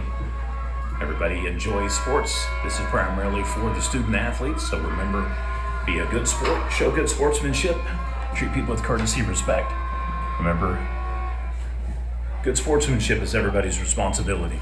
Do the right thing.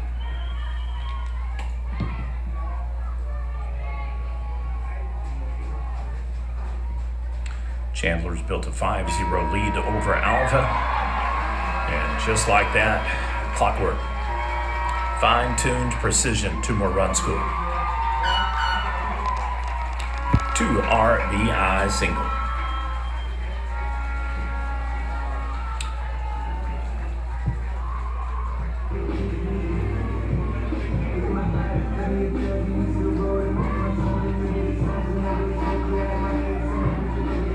Now batting number 5, Jordan Meeks.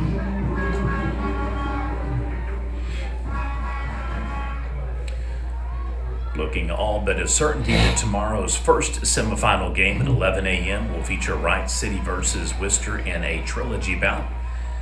And I use the boxing euphemism analogy because it is absolutely spot on. These 2 teams have seen each other multiple times this year. Flies out. Oh, he drops it. Another error in right field. If anything, it helped him on the tag out at second because he wouldn't have otherwise been in play there. But just absolutely just one of those days to where you feel for him.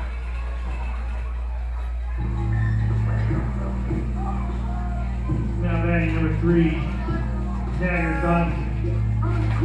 So earlier in the year, Wright City run-ruled Wister 9-1. They played again during the Silo tournament, and Wright City again beat them 8-4. They played during the Rattan tournament, and it ended up being a controversial game, 11-10 for Wright City. They got a controversial call on a fourth pitch non-strike that walked in the game winner.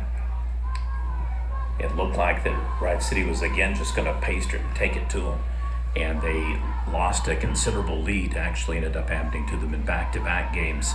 Almost lost the game against Wright City and Wister, and then they did lose the game against Rattan the following day, 8-7 for the championship. So this will actually potentially be the fourth time that the squads will meet. And as OU learned against Kansas back in '88, it's no picnic having to beat the same team 4 times in a row.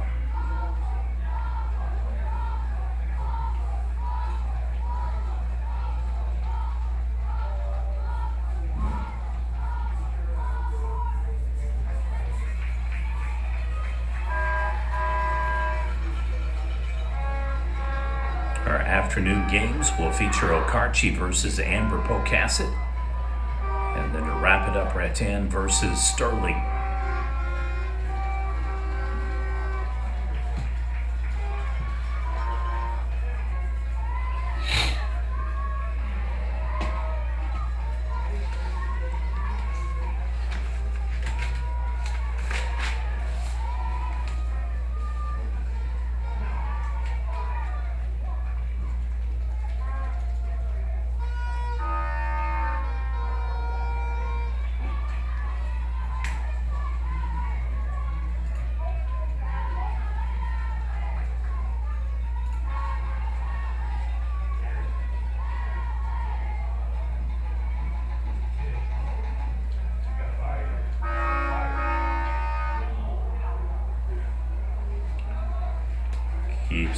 Keeps going. Fortunately for Navajo, that one hooks foul.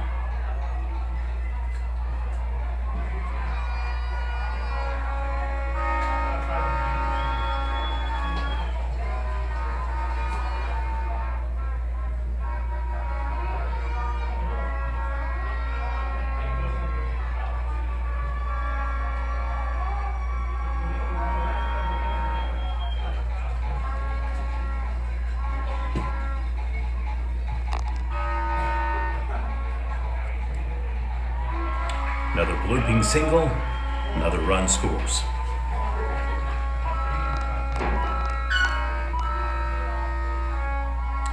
Since this is a state playoff game, cannot be a run rule until at least 5 innings are played. 12, Jaden Byers.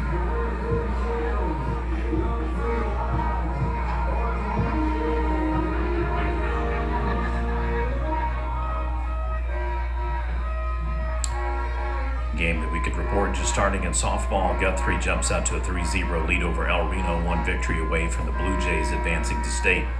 Lindsay has taken an early 1-0 lead against Kingston in their Super Regional. It'll be a punch-out, best 2 out of 3. Moore's built an 8-0 lead over Westmore. Lions on the verge of clinching state. Chandler all over Alvinal, 6-0, and same thing to report for Elk City, on the verge of putting out the Cougars from North Rock Creek. Elk gets up 7-1 in that ballgame. Claremore's built a 6-1 lead over Collinsville. Yukon all over Putnam City North, 14-zip, and Broken Arrow in a tied game over Stillwater, 3-2. Tahlequah continues to lead Grove, 7-2. Carl Albert and Altus tied up 1-1, as Sequoia Tahlequah and Adar were. Adar now back up 7-6, so the 4th lead change in that game.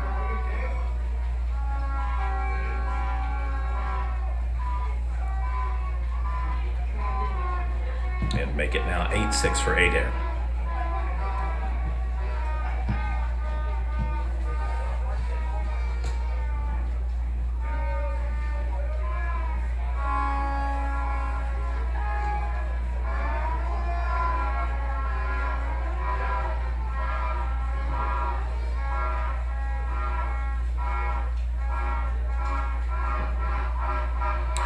Yet another walk.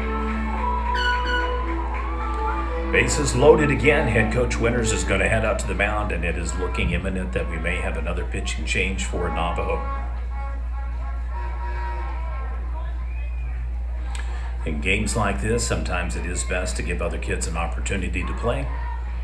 And we may be looking at someone getting a courtesy change here.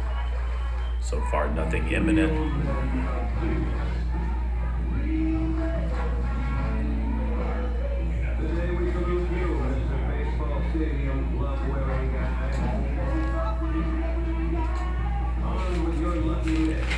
Wister jumped out to a 1-0 lead in the bottom of the first. Navajo responded in the top of the third, scoring a run, and then that's when everything went sideways. Back-to-back bottom third and fourth, huge scoring innings for Wister.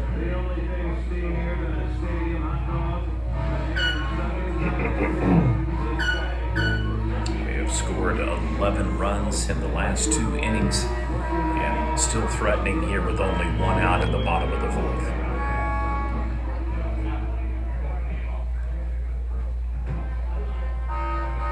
Verdigris has taken a 5-3 lead over Newcastle. Hard to believe that game is just now at the top of the second inning, so it must have been a fun first inning. New pitcher for Navajo, Gunnar Jackson.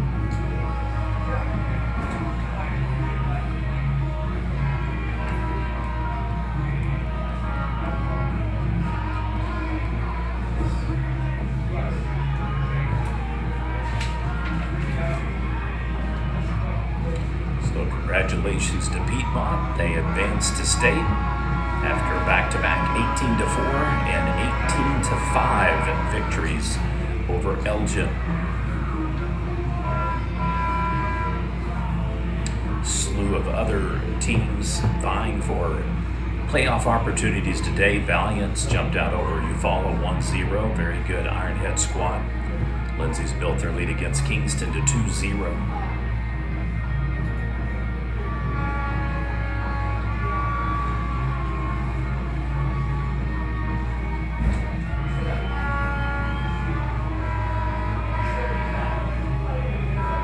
Guthrie a couple of outs away from advancing to state yet again. 3 of our top 20 quarterfinalists and all-state players for the Blue Jays as well. An absolutely just loaded roster.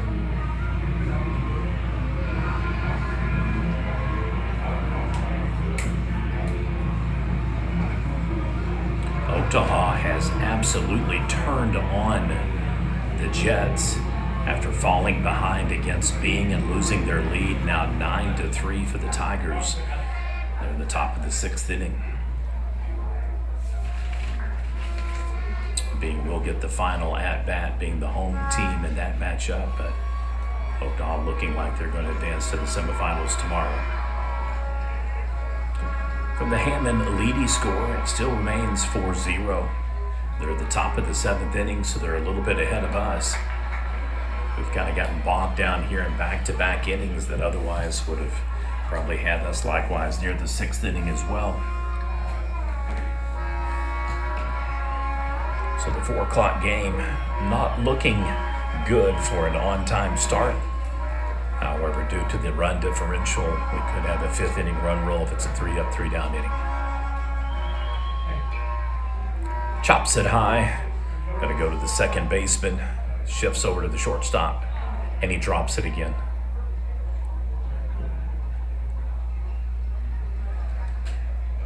So infield fly rule in effect. Heads up move by the second base runner, because had he been off, he could have theoretically been tagged. So smart move, just staying exactly where he was.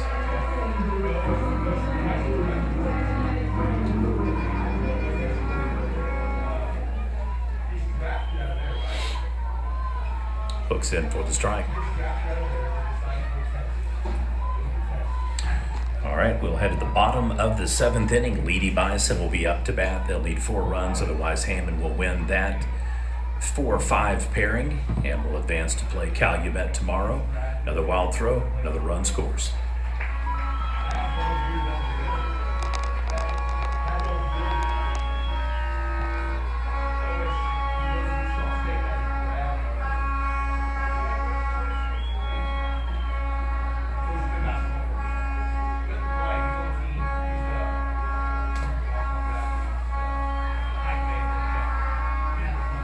Swing and a miss. Third strike base on ball attempt. Fires over to first. Snags him on the throw out. Your score through 4. Wister 13, Navajo 1. Well, at the top of the 5th inning, it'll be the Indians coming up to bat. They'll need a bunch of runs. Otherwise, we should have a final score.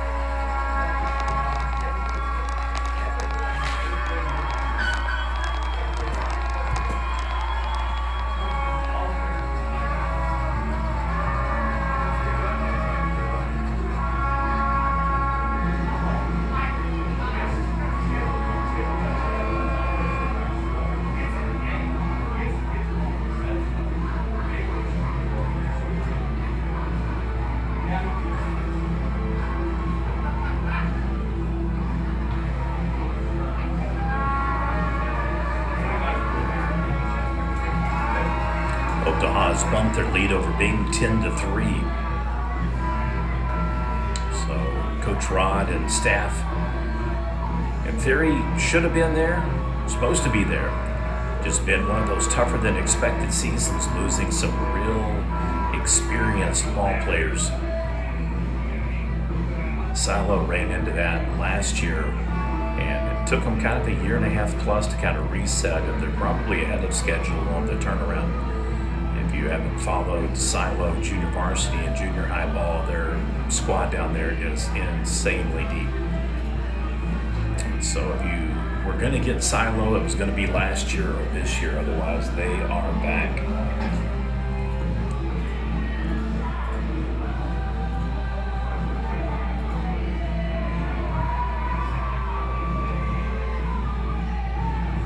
Lindsay Leopardettes continue to lead Kingston 2-0. They're in the top of the 3rd inning, though. Flood on the mound for the Leopardettes. Base runner at second.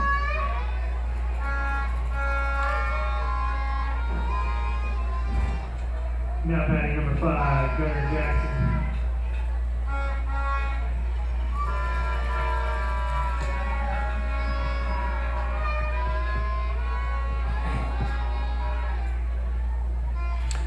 Talk about two teams going in totally different directions after the 3rd, really the top of the 3rd, when Meeks had really struggled with multiple walks and giving base runners on. Teams just totally went in nosedive direction. Navajo fell apart at the bottom of the 3rd, especially the bottom of the 4th. Meeks has auto-corrected, and man, it has just been smooth sailing for him. Very similar to Lindley's game earlier today against Hydro Eagley. Just allowed him to be on cruise control and pretty much open up the pitch count. And he's thrown more junk than he had in the earlier 2 innings. He was pretty much going high and in. Really working the outside corner part of the plate now a lot. Swinging a miss there, beautiful pitch.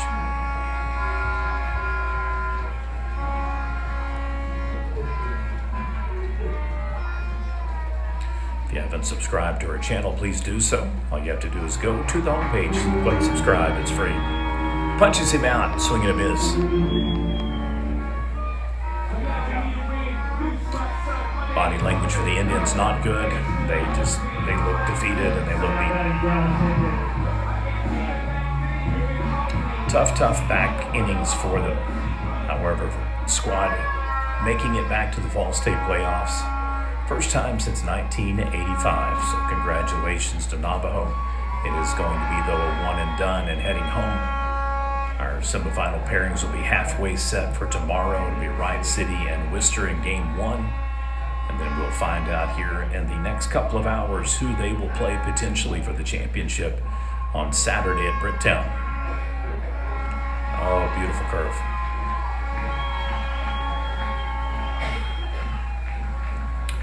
(0-2) on the pitch. Swing and a miss. He's going to foul that one off, though, make some contact, so we'll keep it 1 down, 0-2 count will resume.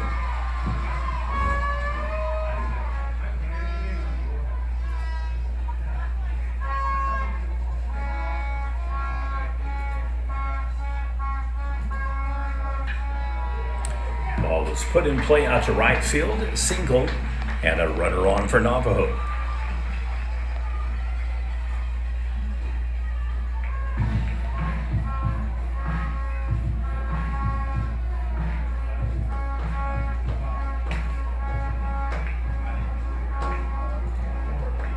runner, Case Angelique.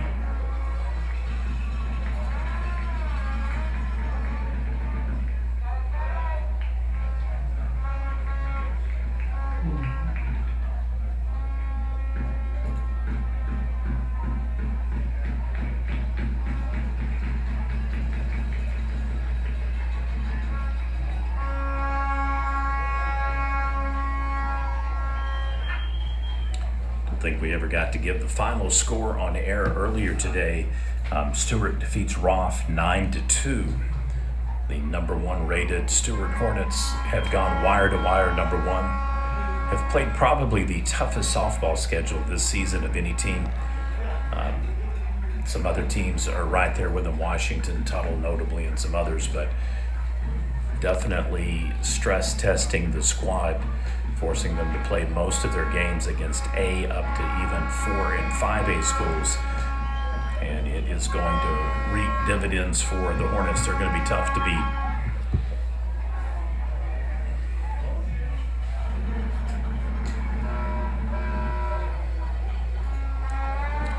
Back-to-back games here for Class A. It's been kind of feast and famine. The winning teams have put 18 runs on the board, and the two prospective losers now have only managed one combined run in both games. That's been a huge, huge difference.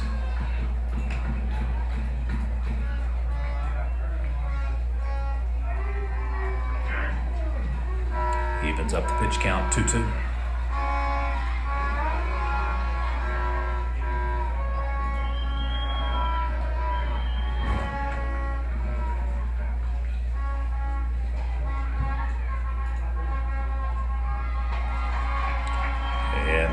Another strikeout. 2 down.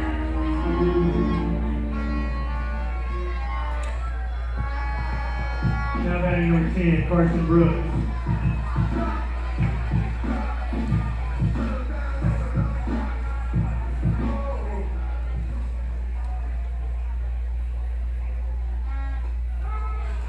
In for the strike.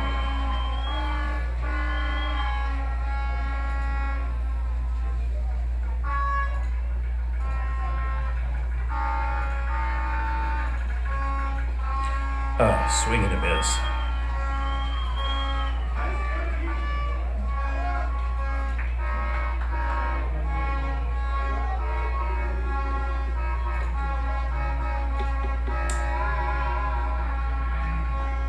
And it is K-time.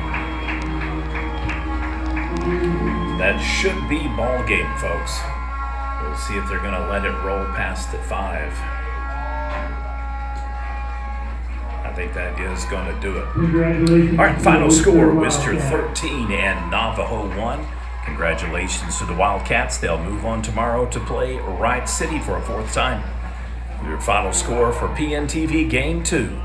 Wister 13, Navajo 1. Thank you for watching. We'll catch you here in about 30 minutes for Amber Pocasset versus Okarchi.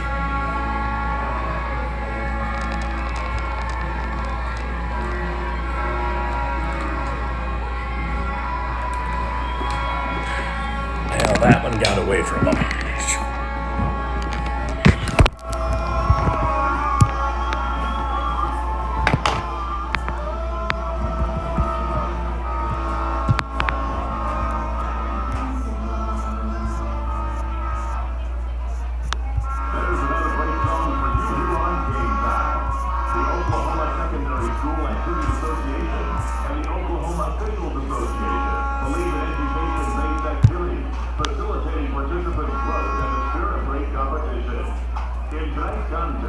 Respect the game, opponents, and contest officials by displaying positive, encouraging behavior. Sportsmanship is everyone's responsibility. Do the right thing.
So where do you minister at? East Side Church of Christ in West City. Yeah, there's another guy, Lance Parrott, that does PA work. He's Assembly of God pastor. I used to pastor 12 back in the day. Did evangelism for years. Kurt Norman that does Carl Albert football was a minister.